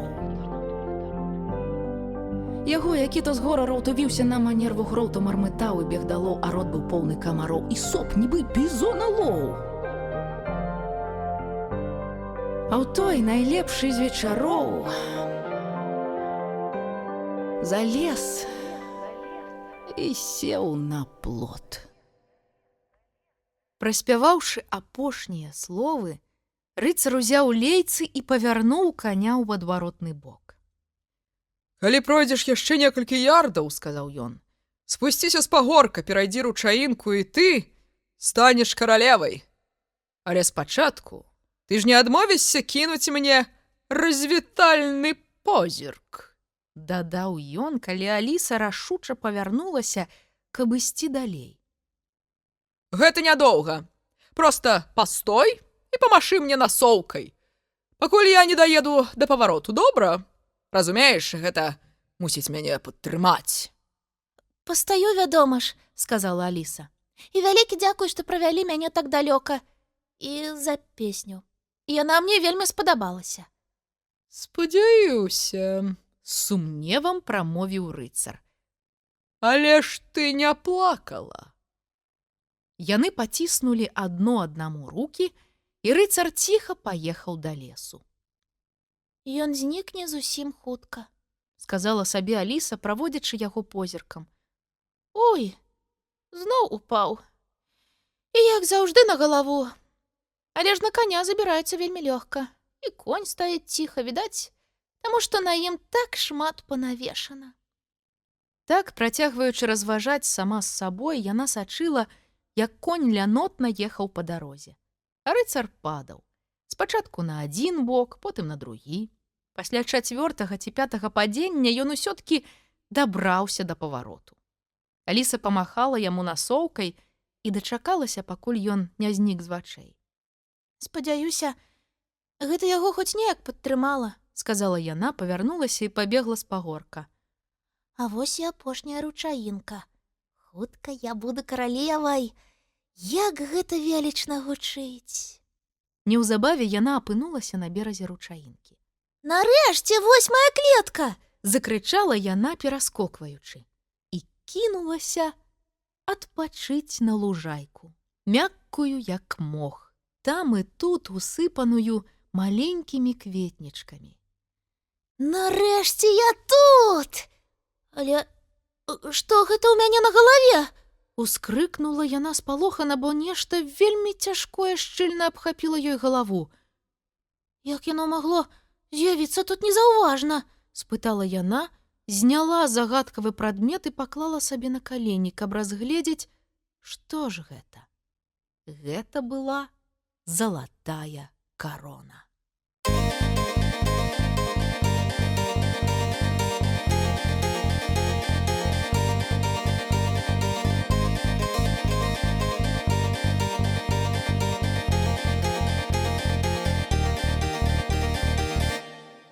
Каралева Аліса. Вось гэта сапраўды нішто сабе! прамовіла Аліса. Ніколі б не падумала, што стану каралевай так хутка. Гэта значыць, ваша вялікасць, Працягвала яна строга, бо часам любіла параспякаць сябе. што вы больш ніколі не будзеце валяцца на траве, як цяпер. Каралевы, каб жа вы ведалі, мусяць трымаць марку. Таму яна ўстала і прайшлася. Спачатку трохі баязліва, а то і раптам карона зваліцца. Супакойвала тое, што яе ніхто не бачыць. Калі я сапраўдная каралева, Сказала яна сабе, зноў сядаючы. хіба ж я не навучуся ўпраўляцца з каронай? Аліса ўжо настолькі прызвычаілася да дзівосаў, што нават брывом не павяла, пабачыўшы, што поруч з ёю па абодва бакі сядзяць чорная і белая каралевы. Напраўду, ёй вельмі хацелася распытаць, як яны сюды трапілі, але гэта магло быць не зусім ветлівым. Аднак сама Аліса не бачыла ў гэтым пытанні нічога кепскага. Гульня ж ужо скончылася. Калі ласка, ці не маглі б вы... Пачала яна нерашуча, зірнуўшы на чорную каралеву. Трэба адказваць толькі тады, калі да цябе звяртаюцца. Рэзка абарвала яе тая. Але калі кожны будзе рабіць гэтак, Запярэчыла Аліса, заўсёды гатовая трохі паспрачацца. вось калі б вы адказвалі толькі калі да вас звяртаюцца, і іншыя людзі заўсёды чакалі б, калі вы пачнеце, то ніхто ніколі не здолеў бы сказаць нічога, і тады... Глупства! Закрычала каралева. Ды няўжо ты не бачыш дзіця? Тут яна раптоўна перапынілася і, пахмурна памаўчаўшы хвіліну, раптам пачала зусім пра іншае. Што ты мела на ўвазе, кажучы, калі я сапраўдная каралева? Якое права ты маеш сябе так называць? Ці ты не ведаеш, што не станеш каралевай, пакуль не здасі адпаведнага іспыту? І чым раней мы пачнем, тым лепей. Я сказала толькі калі... Жаласна абаранялася Аліса. Абедзве каралевы пераглянуліся, і чорная каралева заўважыла, злёгку здрыгануўшыся. Яна кажа, яна сказала толькі калі. Але яна сказала нашмат болей. Прастагнала белая каралева, ламаючы рукі. О, яна сказала значна болей. Гэта ўсё так, і ты гэта ведаеш, сказала Алісе чорная каралева. Заўжды кажы праўду, думай, перш чым сказаць, і пасля запісвай. Ды я ж не ў тым сэнсе. Пачала была Аліса, але чорная каралева перапыніла. Вось менавіта пра гэта я і кажу. Ты павінна быць у тым сэнсе. Якая карысць ад дзіця, якое страціла свой сэнс. Нават жарт мусіць мець свой сэнс. А дзіця, гэта, спадзяюся, нешта істотнейшае, чым жарт. І не спрачайся, табе гэта не з рукі. А я ніколі не спрачаюся з рукі, Запярэчыла Аліса. А ніхто і не кажа, што ты гэта робіш, сказала чорная каралева. Я маю на ўвазе, што рабіць гэта бессэнсоўна. Гэта ў яе такі настрой, сказала белая каралева. Яна хоча аспрэчыць што заўгодна, толькі не ведае што. Які свавольны і кепскі характар, заўважыла чорная каралева, і на хвіліну другую запанавала непрыемная цішыня. Маўчанне перапыніла чорная каралева, сказаўшы белай каралеве. Запрашаю вас увечары на ўрачысты абед Алісы. Белая каралева слаба усміхнулася і адказала: «І я запрашаю вас». Я яшчэ нават не ведаю, ці захачу ладзіць абед, сказала Аліса. Але калі нават захачу, хіба не я павінна запрашаць гасцей? Мы дамо табе такую магчымасць, заўважыла чорная каралева. Але ты, відаць, яшчэ не брала урокаў добрых паводзінаў. Паводзіны ж не вывучаюць на уроках, сказала Аліса. На іх вучаць складанню і іншым падобным рэчам. І ты валодаеш складаннем? Спытала белая каралева. Колькі будзе 1 плюс 1? Плюс 1, плюс 1, плюс 1, плюс 1, плюс 1, плюс 1, плюс 1, плюс 1. Не ведаю, сказала Аліса. Я збілася. Для яе гэта занадта складана, перапыніла чорная каралева. А ці ты валодаеш адыманнем? Адымі ад 8 9. Ну, 9 ад 8 я адняць не магу, але... Пачала Аліса з гатоўнасцю. Яна не ўмее, выгукнула белая каралева. А ці валодаеш ты дзяленнем? Падзялі булку на нож. Які будзе адказ? Я думаю... Пачала Аліса, але чорная каралева адказала за яе. Бутэрброд, вядома ж. Паспрабуем яшчэ з адыманнем. Адымі костку ад сабакі, што застанецца? Аліса пачала разважаць. Косткі, вядома ж, не застанецца, калі я яе адыму. І сабакі не застанецца, ён пабяжыць мяне кусаць. І я, вядома ж, там не застануся. Дык што ж, па-твойму, застанецца? Нічога? Спытала чорная каралева. Думаю, што так. Як заўжды няправільна, адзначыла чорная каралева. Застанецца сабачы розум. Але я не разумею, як. Ну, глядзі, закрычала чорная каралева. Сабака ж абавязкова страціць розум ад злосці. Ці няпраўда? Мабыць, асцярожна адказала Аліса. Ну вось, сабака ўцячэ, ягоны розум застанецца, выгукнула каралева. Аліса сказала сур'ёзна, як толькі магла. А калі і ён уцячэ? Але адразу падумала: а направду, якую ж бязглуздзіцу мы вярзем? Яна зусім не ўмее лічыць, пыхліва падагульнілі абедзве каралевы. А вы умееце лічыць? Спытала Аліса, раптам павярнуўшыся да белай каралевы, бо такой колькасці абвінавачанняў яна ўжо не вытрымала. Каралева ўздыхнула і заплюшчыла вочы. Ну, падсумаваць я сёе-тое магу, сказала яна. Хоць гэта і досыць сумна, але адымання я не стану рабіць ні ў якім разе. Ты, пэўна ж, ведаеш альфабет? Спытала чорная каралева. А як жа? І я ведаю, прашаптала белая каралева. Мы яшчэ не аднойчы паўторым яго разам, мілая. Скажу табе па сакрэце, я ўмею чытаць складаныя словы з аднаго складу. Хіба гэта не ўражвае? Ты, аднак, не засмучайся. Пройдзе час, і ты так навучышся. Тут чорная каралева пачала зноў. Ты ўмееш адказваць на пытанні па гаспадарцы? Скажы, як робіцца хлеб? Я ведаю, радасна закрычала Аліса. Трэба ўзяць мукі, вады, можна дадаць алею. І якую з алею ты збіраешся спілаваць? Спытала белая каралева. Дубовую ці букавую? Ну, алей зусім не пілуюць, патлумачыла Аліса. Алей ваткі. Якой менавіта ваткі? Якога кшталту, якой колькасці? Спытала белая каралева. Ты зашмат рэчаў выпускаеш з увагі. Абмахні ёй галаву, заклапочана перапыніла чорная каралева. Яна не прызвычаілася столькі думаць, яшчэ схопіць ліхаманку. Абедзве прыняліся абмахваць яе пучкамі вецця і ўзнялі такі вецер, што ўскудлацілі Алісе ўсе валасы. Яна проста маліла іх спыніцца. Цяпер яна зноў у парадку, сказала чорная каралева. Ці ведаеш ты мовы? Як па-французску будзе фіглі-міглі? Фіглі-міглі гэта не ангельскае слова, важка адказала Аліса. А хто кажа, што ангельскае?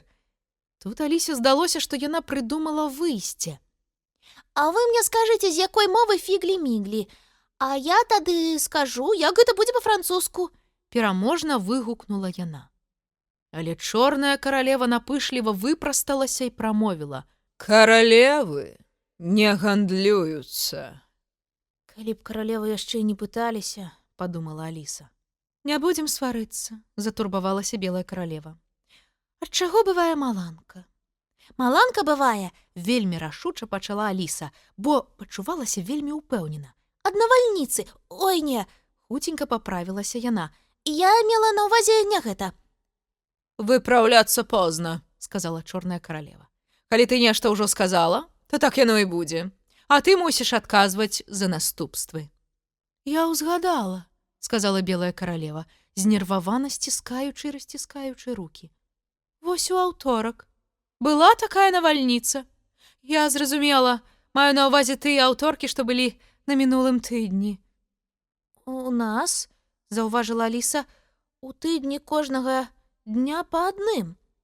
Чорная каралева сказала: Якое убоства!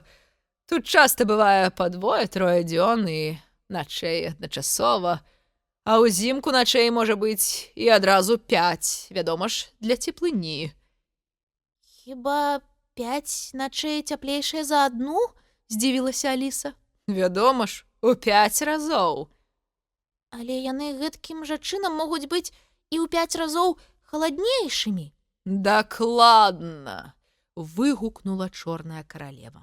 у 5 разоў цяплейшыя і ў 5 разоў халаднейшыя, гэтаксама як я. У 5 разоў багацейшая за цябе і ў 5 разоў разумнейшая. Аліса ўздыхнула і прамаўчала. Гэта ўжо нешта падобнае да загадкі без адгадкі, падумала яна. Жаўтун-баўтун таксама там быў. Ціха працягвала белая каралева, быццам сама сабе. Ён падышоў да дзвярэй са штопарам у руцэ. Навошта? Спытала чорная каралева. Ён сказаў, што хоча ўвайсці, працягвала белая каралева, бо шукаў гіпапатама. Праўда, як выявілася, нічога падобнага ў доме тым ранкам не было. І так заўсёды? Здзіўлена спытала Аліса. Ну, не, толькі па чацвяргах, адказала каралева. А я ведаю, для чаго ён прыходзіў, сказала Аліса. Ён хацеў пакараць рыбак, бо... Але белая каралева пачала зноў. Была такая навальніца. Хто б мог падумаць? Ну, за яе гэта заўсёды робяць іншыя, уставіла чорная каралева. Частку даху знесла, і навальніца ўварвалася ў дом. Яна круцілася па ўсім пакоі такімі вялізнымі кавалкамі, скокала праз сталы і ўсё астатняе, і я напалохалася настолькі, што забыла сваё ўласнае імя. Аліса падумала, я б у такі момант нават і не спрабавала ўзгадаць сваё імя. Чым бы гэта дапамагло? Але ў голас яна гэтага не сказала, баючыся пакрыўдзіць бедную каралеву. Ваша вялікасць мусіць прабачыць яе, сказала чорная каралева Алісе, злёгку паляпваючы белую каралеву па руцэ. Яна ўвогуле разумніца, але не можа не казаць глупстваў. Белая каралева збянтэжана паглядзела на Алісу, і тая адчула, што павінна сказаць ёй нешта добрае. Але думкі яе зусім зблыталіся. Выхаванасці ёй заўсёды бракавала, працягвала чорная каралева. Але яна на дзіва рахманая. Пагладзь яе па галаве, пабачыш, як ёй спадабаецца. Але на гэта Аліса адважыцца не магла. Трохі дабрыні і папілёткі зрабілі б з ёй цуды. Белая каралева цяжка ўздыхнула і паклала галаву Алісе на плячо. Я так хочу спаць, прамармытала яна. Бядачка, яна стамілася, сказала чорная каралева. Пагладзь яе па галоўцы, пазыч ёй начны каўпак і праспявай суцяшальную калыханку. Але ў мяне з сабой няма начнога каўпака, сказала Аліса, спрабуючы пагладзіць белую каралеву. І я не ведаю ніводнай суцяшальнай калыханкі. Тады я зраблю гэта сама, сказала чорная каралева і пачала.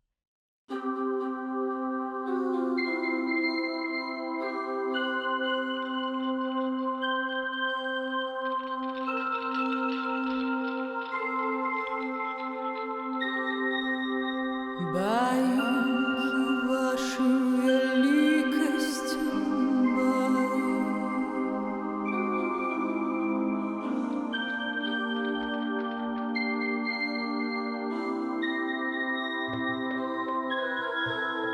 Спіце, бо хутка ўжо свята бадай.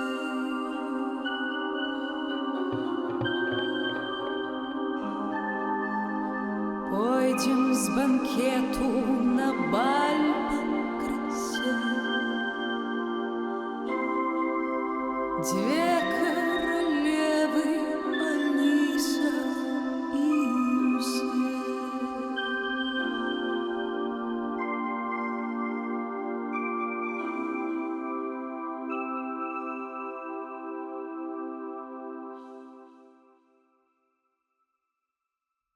Цяпер ты ведаеш словы, дадала яна і паклала галаву на другое плячо Алісы. Так што праспявай іх мне. Я таксама хачу спаць. І абедзве каралевы з гучным храпам заснулі. А што ж рабіць мне?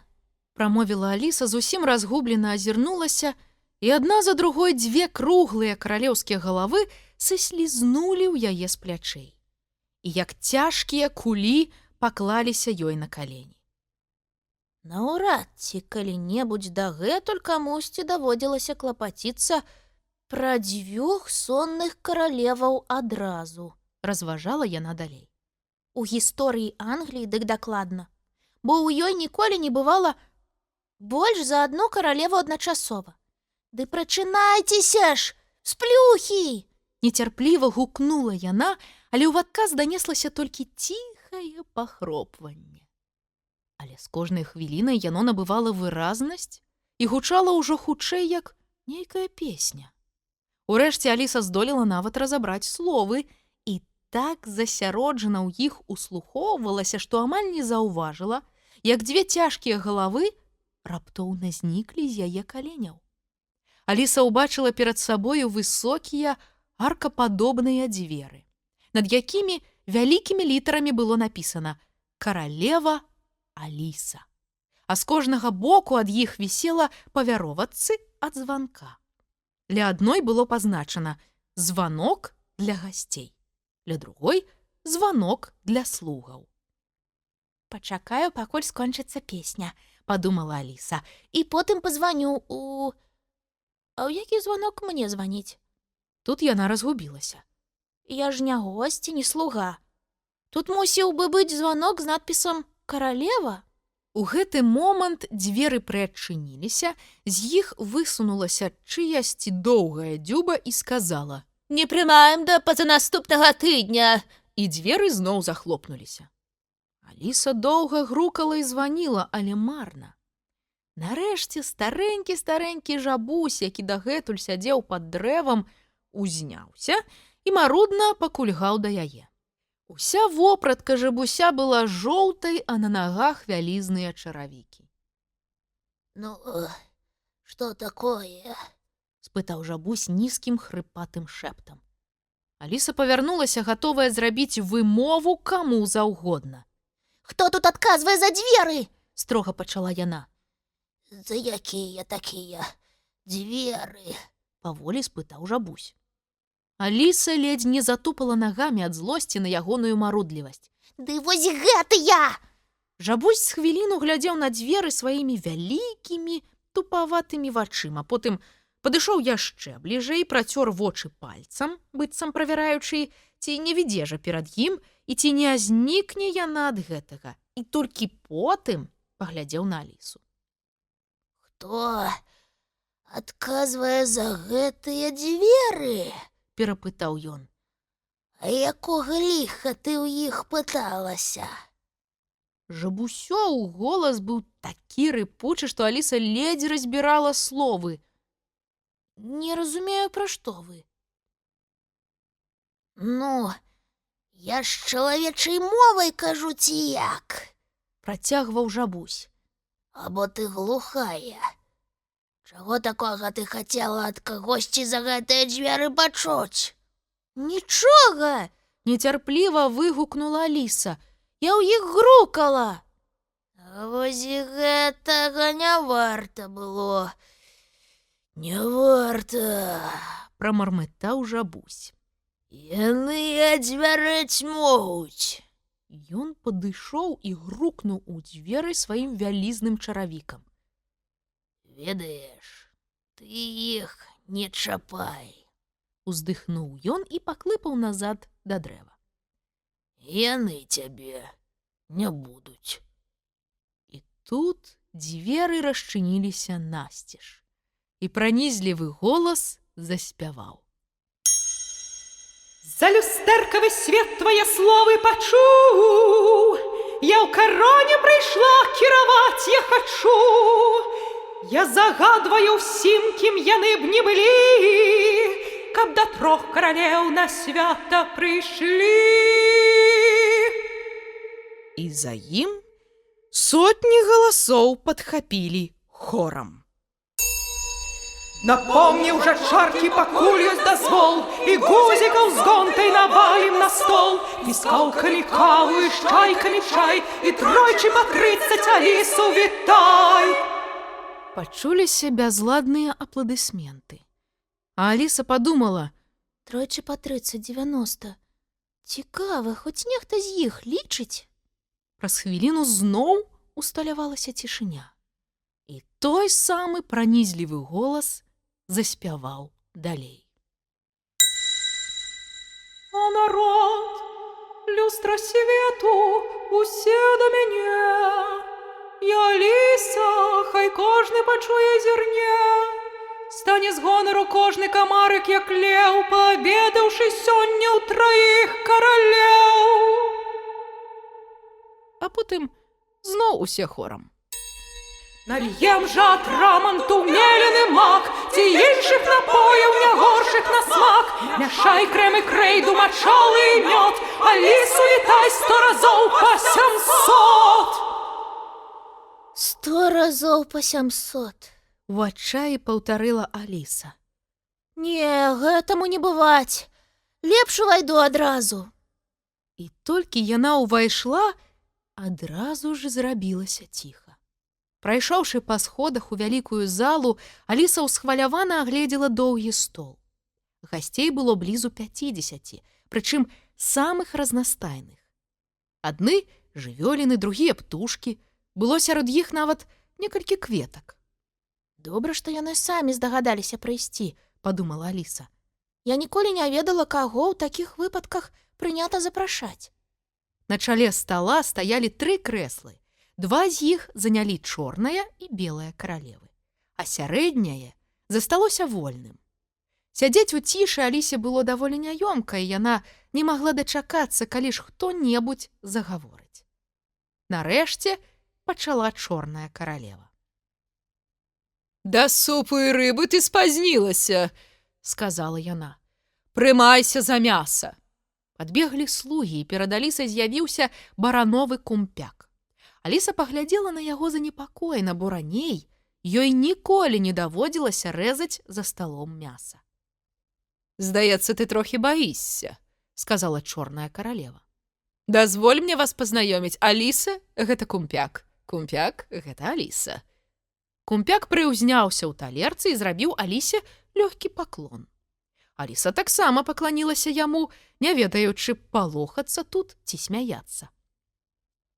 Адрэзаць вам па кавалачку? Спытала яна, беручыся за нож і відэлец і гледзячы па чарзе на каралеваў. «Вядома ж не», — вельмі рашуча запярэчыла чорная каралева. «Гэта няветліва рэзаць таго, з кім ты толькі што пазнаёміўся. Забярыце мяса». Слугі забралі яго, а яго месца заняў вялікі слівавы пудынг. Калі ласка, не знаёмце мяне з пудынгам, паспешліва папрасіла Аліса. Інакш мы застанемся без абеду. Вам адрэзаць патроху? Але чорная каралева змрочна паглядзела і рыкнула: «Пудынг, Аліса! Аліса, пудынг! Забярыце пудынг!» І слугі знеслі пудынг раней, чым Аліса паспела пакланіцца яму ў адказ. Аднак яе здзівіла, чаму гэта толькі чорная каралева тут аддае загады. У якасці эксперыменту Аліса гукнула: «Слуга, прынясі пудынг назад!» І ён з'явіўся ў момант, як па чарадзействе. Ён быў такі вялізны, што Аліса міжволі трохі сумелася перад ім, як і раней перад кумпяком. Аднак, хоць і з цяжкасцю, яна пераадолела страх і адрэзала кавалак чорнай каралеве. «Ой, што за нецярплівасць!» — сказаў пудынг. «Табе б спадабалася, калі б я адрэзаў кавалак ад цябе, бессардэчная істота!» Аліса толькі знямела, паглядзела на яго. «Адкажы яму нешта», — сказала чорная каралева. «А то дзіўна, пудынг гаворыць, а ты маўчыш». Ведаеце, сёння я чула столькі вершаў, пачала Аліса, трохі напалоханая, бо заўважыла, што калі яна адчыняе рот, наступае мёртвая цішыня, а ўсе вочы паварочваюцца да яе. І мне здаецца вельмі забаўным, што ўсе яны так ці інакш датычыліся рыб. Ці не ведаеце вы, чаму іх тут усе так любяць?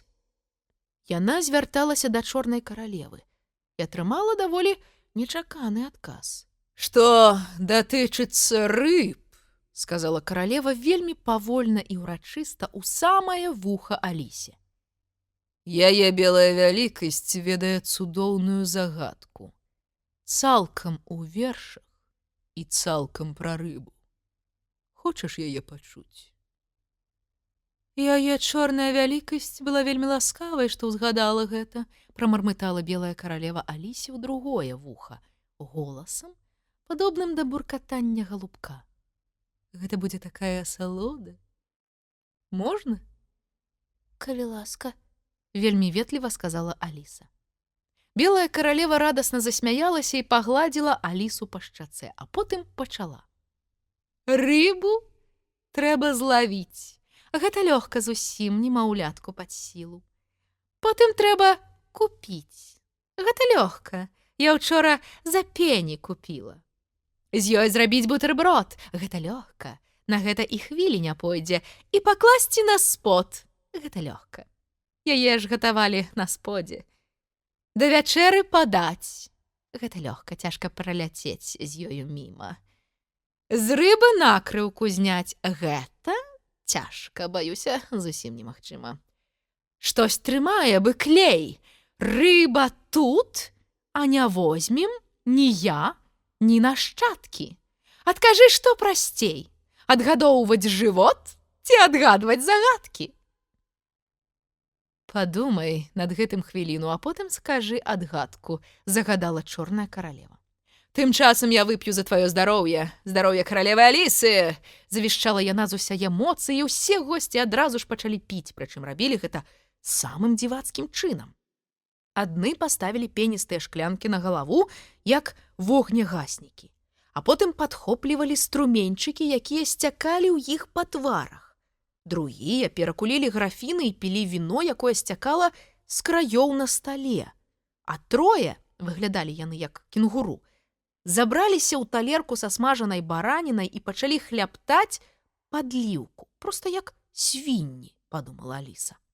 «Ты мусіш падзякаваць усім у кароткай прамове», — шапнула чорная каралева, пахмурна зірнуўшы на Алісу. «Смялей, мы падтрымаем», — дадала белая каралева.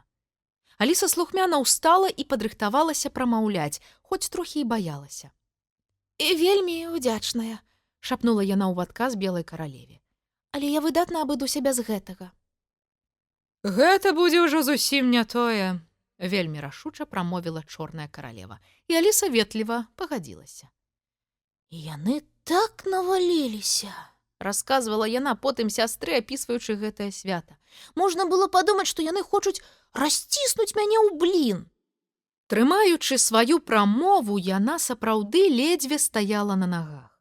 Абедзве каралевы так сціскалі яе, кожная са свайго боку, што амаль узнялі ў паветра.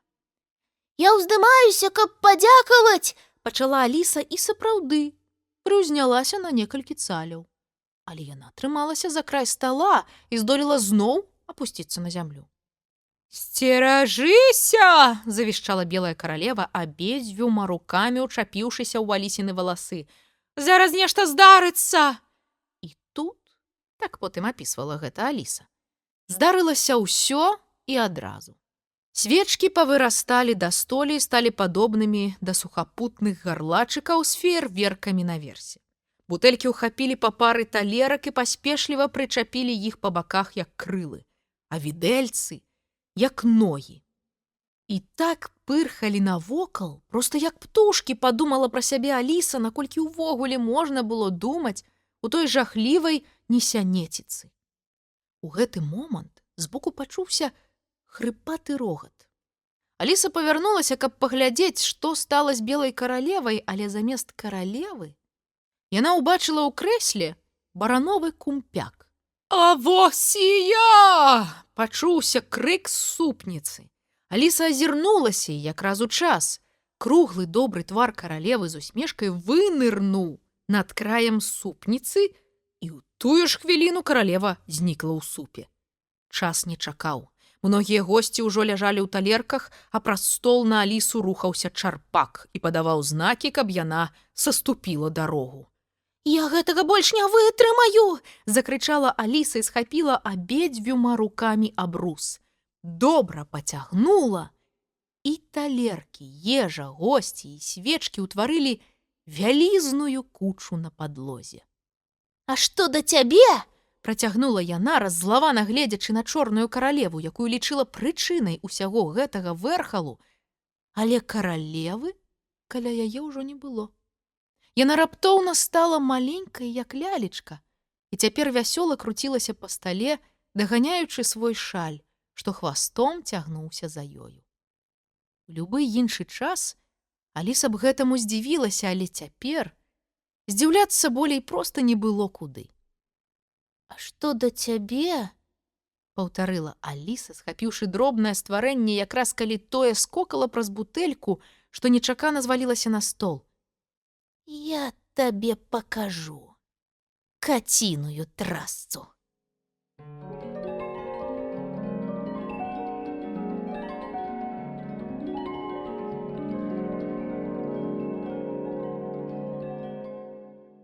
Пераўтварэнне.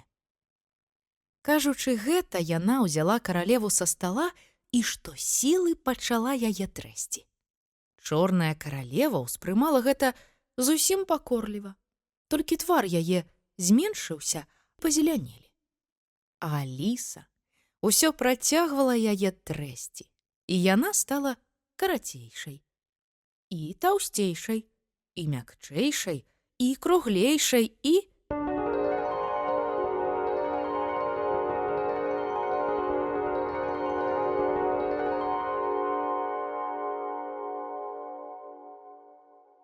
абуджэнне. І ўрэшце сапраўды зрабілася кацянём.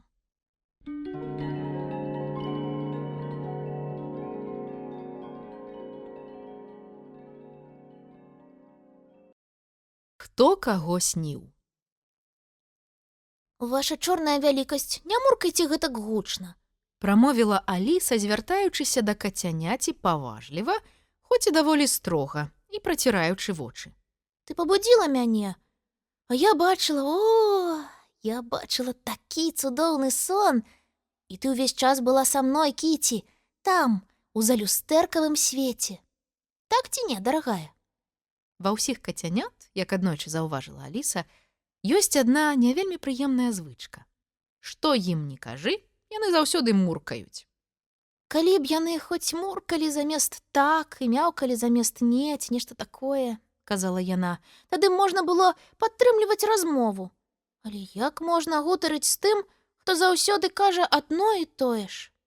На гэта кацяня толькі муркнула, і было немагчыма зразумець, так гэта значыць ці не. Таму Аліса адшукала сярод шахматных фігур на стале чорную каралеву. Прысела на камінным кілімчыку і паставіла кацяня з каралевай адно перад адным. Ну што, Кіці? Пераможна выгукнула Аліса, пляскаючы ў ладкі. Цяпер ты павінна прызнацца, што ператварылася ў яе. Але яна не захацела нават глядзець, тлумачыла яна потым сястры. Яна адварочвала галаву і прыкідвалася, што нічога не бачыць, але сама выглядала трохі прысаромленай. Таму я перакананая, Кіці з пэўнасцю была чорнай каралевай. Трымайся раўней, дарагая, закрычала Аліса, вясёла смеючыся. І рабі рэверанс, пакуль думаеш, што муркнуць. Запомні, гэта зберагае час. Аліса падхапіла кацяню на рукі і пацалавала. Толькі ў гонар таго, што ты была чорнай каралевай. Сняжынка, мая кіса, працягвала яна, зірнуўшы праз плячо на белае кацянё, якое з ранейшым гераізмам вытрымлівала касметычныя працэдуры. Цікава, калі ж Дзіна вычысціць тваю вялікасць? Вось, відаць, чаму ты была такой неахайнай у маім сне. Дзіна, ты хоць ведаеш, што вылізваеш саму белую каралеву. Праўда, з твайго боку гэта вельмі непаважліва. І я ад цябе такога не чакала. А ў каго ж ператварылася Діна? Сакатала далей Аліса, утульна ўладкоўваючыся на дыванку і падпёршы рукой падбароддзе, каб далей назіраць за кацянятамі. Скажы, Діна, ты ж была жаўтуном-баўтуном? Думаю, што так. Аднак я б не раіла табе пакуль што расказваць пра гэта сябрам, бо я не ўпэўненая. Дарэчы, Кіці, калі ты сапраўды была са мной у маім сне, там было нешта, што табе павінна спадабацца. Я там чула столькі вершаў і ўсе пра рыбу. Цяпер заўсёды, пакуль ты будзеш снедаць, я буду расказваць табе маржа і цеслю, і ты мусіш паверыць, што я сівустрыц дарагая. А цяпер, Кіці, трэба вырашыць, хто ж гэта ўсё сніў. Гэта вельмі сур'ёзнае пытанне, мая дарагая, і няма чаго лізаць лапку, быццам Діна не мыла цябе зранку. Глядзі, Кіці, гэта нехта з дваіх. Або я, або чорны кароль. Вядома ж, спачатку ён з'явіўся ў маім сне, але потым я таксама была ў ягоным сне. Мог гэта быць чорны кароль, Кіці? Ты была ягонай жонкай, мая дарагая, і мусіш ведаць. Кіці, ты памажыш вырашыць гэтую справу. Пэўна ж, твая лапка можа і пачакаць. Але брыдкае кацянё ў адказ толькі ўзялося за другую лапку і зрабіла выгляд, што не чула пытання. А ты, як думаеш, хто гэта быў?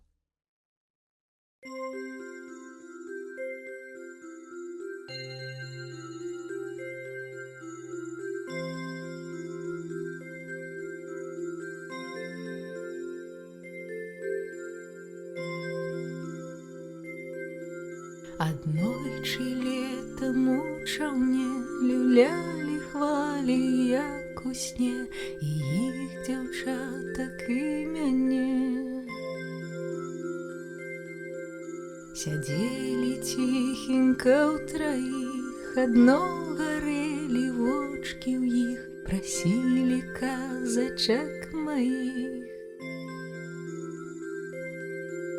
Ледь чутным рэхам у адказ, гэйдзе той чароўны час, знік ліпень той і промень згас. Неадлучна ў снах са мной, смех адно вясёлы твой, лодка, ліпень, вечар той. Ім краіна цудаў дом, дзе хоць дзень ідзе за днём, думкі поўны хараством. Элегічны шум трысця, лодка і твой смех, дзіця, любы сон майго жыцця. Аўдыёверсія, створаная камандай праекту «Кніжны воз». Чытала і спявала Крысціна Дробыш. Агучана з любоўю да кожнага слова.